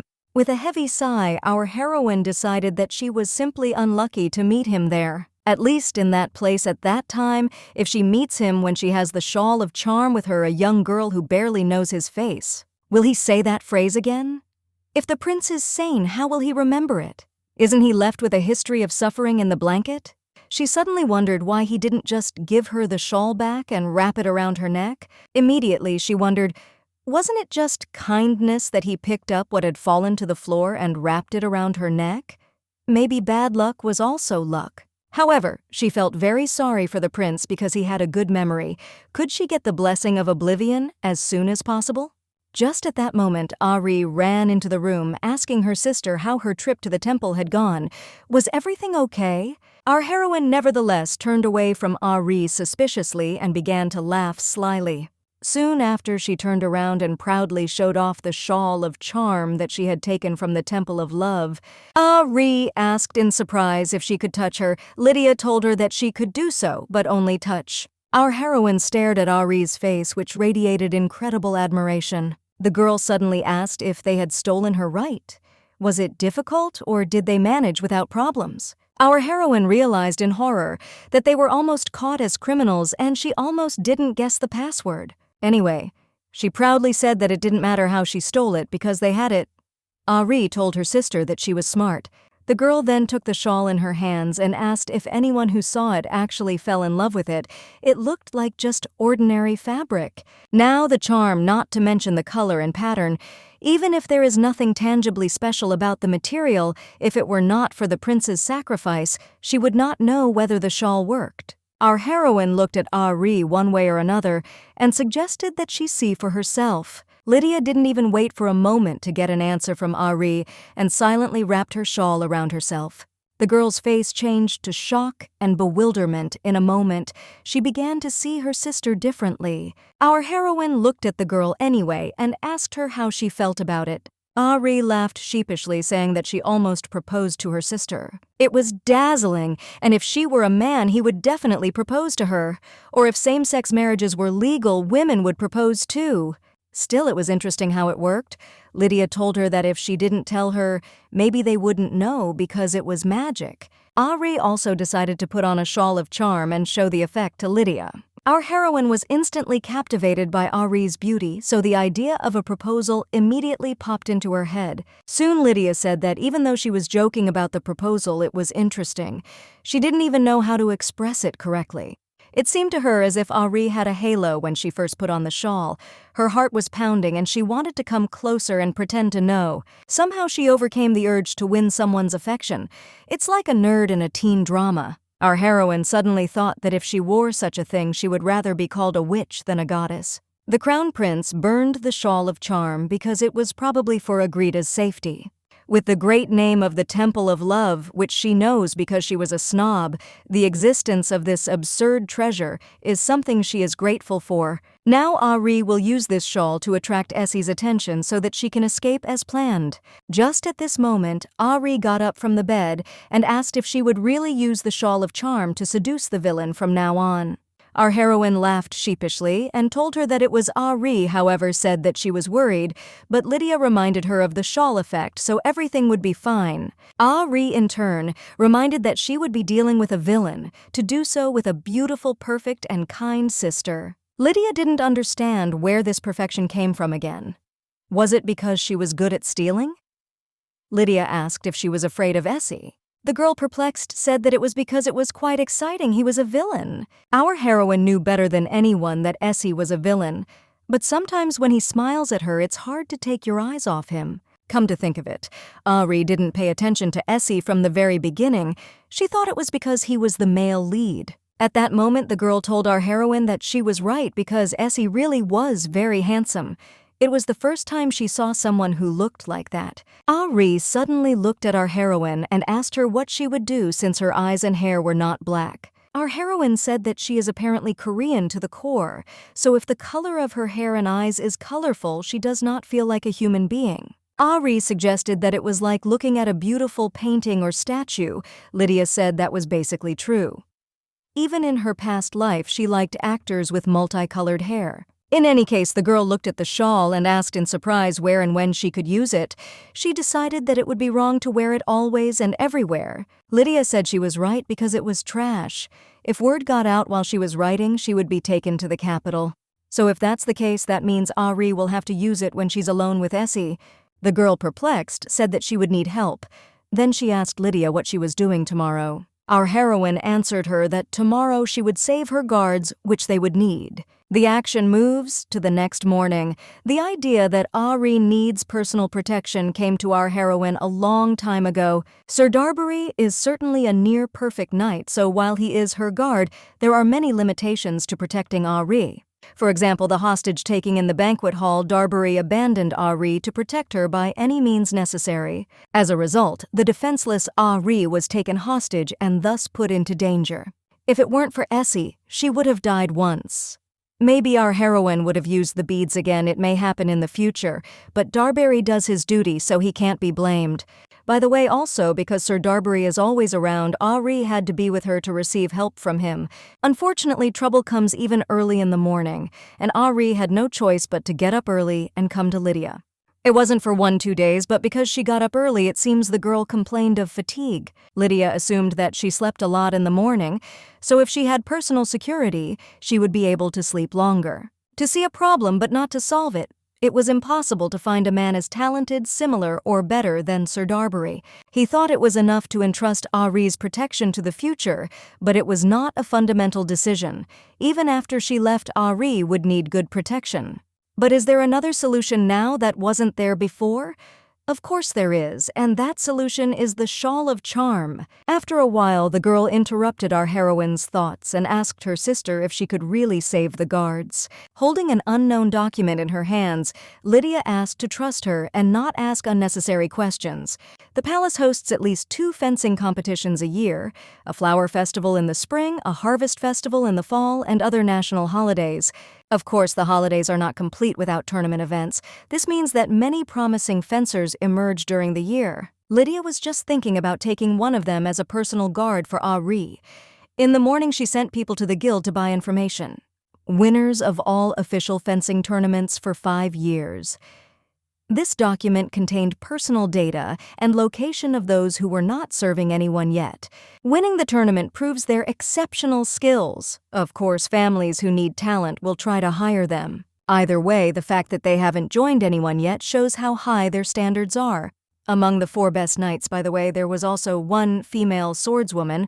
At this point, while our heroine was studying the information, Darbury turned to her and said that it would not be easy. Our heroine certainly didn't want to hear these words, so she asked him in bewilderment what he was talking about. The guy said he was just describing the situation because such people usually want money or status. However, Sir Darbury says so because he has not yet heard of the Shawl of Charm. Only Lydia knows of this fact, and she had a way. Our heroine proudly told the knight that everything was fine and that she would show him an unusual situation. A noble and proud knight, of course, simply cannot break a contract that he himself signed. That's why our heroine is going to use the Shawl of Charm and simply force the knight to sign a contract with Ari. The Shawl of Charm was already like an addiction, although it was even somehow villainous. Among the nobles, the personal knight is a servant. She heard that there are many people who resort to rudeness and vile things. Looking at Ari, she realized that compared to these nobles, Ari was just an angel, kind and sweet. No guard could resist her for sure. Incidentally, among the winners on the list, Linda Affle was the only female knight. When choosing the best candidate, Lydia thought about finding a guard that would always be close to Ari, so it would be best for her to be with a woman if possible. That's why our heroine decided to go to Mrs. Linda Affle first. She's going to melt her heart with a shawl of charm. After some time, our heroes finally met her, but the girl immediately disappointed them. Showing her hand, she said that her left hand was injured. She hoped that they knew about it before they came and hired her. Lydia and the others were silent in confusion. The girl told them that the wound was serious, so she needed time to regain control of the sword like before. Soon, she headed back to the house, saying that if they needed her, then they could come back next year. Darbury sighed and told the lady that it was all good because the first pancake was always lumpy. He assumed that she wanted to speak out before she was rejected again. Lydia looked at him with despair and asked him to shut up. Ari in turn wished her sister luck. With a heavy sigh, our heroine said that there was nothing she could do about it. Next on the list was Sir Brand Villain. There were 3 more candidates, so all was well. By the way, Brand Villain won 2 tournaments in a row and proved himself as a talented swordsman. It would be great if he became Ari's guard. After some time, they came to him. Understanding why people came to him, he said the sum of 100,000 gold. That's how much they would have to pay him per year. Lydia decided that she should refuse. It was too much. Even if you were 3 times rich, such a sum would be difficult to pay. The most surprising thing was that Brand Villain didn't even bat an eye when he mentioned this number. Lydia smiled sweetly at him and said that she understood him. Then she asked him if she would like to sit down and talk. In a deserted place, even if you want, you can't refuse the Shawl of Charm, and then what amount can he agree to? Brand, however, said that he would not agree to less. Our heroine asked again, and the guy said that his younger brother had an incurable disease, and the entire amount was needed for his treatment, otherwise he would die. Lydia tried to hold on with all her might, not understanding where he got such a dramatic story from. The girl still wished him and his brother all the best. After a while, they were walking in the other direction. Darbury was surprised to say that not even half was left, but he was here to meet a better person. At that moment, our heroine raised her head and was surprised at how quickly the sunny weather changed to such a gloomy one. Anyway, she reassured you, saying that it was just clouds. This weather phenomenon definitely had nothing to do with today. Of course, our heroine thought so, but it turned out that she was wrong to think so, because it seemed to be a sign. The remaining 2 were no different. The first was planning to move to meet his family. The second's fiancé died, so he went to his hometown and disappeared. The girl did not understand where so many tragic stories came from, but one way or another, the main question was, what should they do now? She understood that she could use the shawl charm regardless of their problems, because the shawl would definitely make them sign the contract. However, the problem in this case was that our heroine simply could not cast aside her humanity. It was too difficult a choice. Ree and Darbury held hands in horror because they did not know what mood Lady Lydia was in now. One way or another, they decided to defuse the situation, and therefore they suggested going out to eat. Lydia decided to agree, because after all this time she was hungry. Sir Darbury then said that they should enjoy a delicious lunch. Before this, our heroine, of course, turned around to find out what time it was, and it was already noon. After a while, they went into one of the eateries. The waitress suggested sitting by the window, but Lydia said that they would choose another place. Soon they came to one of the tables in the center of the room and decided to sit there. Lydia decided to go into the restaurant not only to eat, but also because Ari is dangerous to be outside. It would be much safer inside than outside. Someone could break in through the window, so Lydia decided to sit away from them. Just as they were about to order something at that moment, someone actually burst through the window and landed on the ground. Lydia looked at him, wondering if he was hiding his face with a black mask in broad daylight. Wasn't that too suspicious? Just at that moment, the guy finally came to his senses, and soon he was staring straight into the eyes of our heroine. A moment later, he started running towards them, which seriously scared the girls. Lydia knew in her heart that this was going to happen. Darbury, of course, immediately grabbed his sword, but at that moment, something unexpected happened. This guy just tripped while running towards them and fell right in front of the table. Lydia looked at Darbury in bewilderment and asked if he really possessed the art of invisible light. The guy, not understanding what was happening, assumed that this was exactly it. However, at that moment, another knight followed this guy into the restaurant through the window. The stranger stood up and looked at his target and asked him if he really hoped to escape from him. Lydia did not understand who he was. Anyway, the knight approached the guy, telling him that he was still very green. The girl looked at him in bewilderment and asked how he dared to rob someone in broad daylight. He couldn't even find an empty house. A strong kick followed soon after, but Sir Darbury did not allow the girls to watch. The sound that followed was like a groan. Was something broken in that guy? Most likely. However, our heroine asked Darbury if he knew any of them. At this time, the girl knight continued to kick this poor guy, and our heroine asked who he knew, the guy on the floor or the girl who was beating him up. Sir Darbury said the last one. It's Dylan. She's quite famous. Our heroine, noticing her sword, assumed that she was a famous swordswoman. Lydia decided to ask how famous this girl was anyway. The guy said that she was a 5-time winner of Hidden. As far as our heroine knew, these were bets, or rather a swordsman tournament. Hidden is a small village on the outskirts of the Iranian islands. It is impossible to find it by chance. You just need to know the way there. However, about 10 years ago, the word began to mean something more than a village secret swordsman tournaments held in the village arena where bets began to be accepted. As a result, any spectator could either win or lose by betting on the winner of the tournament. By the way, gambling involving people was illegal. There were rumors that a famous aristocrat was overseeing these tournaments. Lydia even heard that for the sake of spectacle, they don't take just anyone but select professional fighters regardless of their origin. Realizing that Dylan had won again in fights without rules where even murder was allowed, the girl decided that she was exactly what they needed. Lydia suddenly asked if she understood correctly that this girl had not yet signed a contract with any clan. Darbury said that she was still earning money in Hidden. Our heroine, hearing these words, instantly changed her face to a sly smile.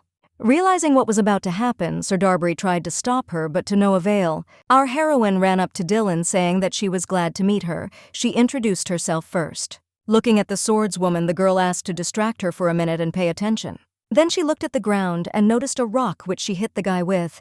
The precision and power were amazing, which is why Lydia liked her. However, all hopes were destroyed in the blink of an eye. Dylan screamed and said that she was against it. Lydia asked again in bewilderment, and the girl apologized and said that she did not deal with aristocrats.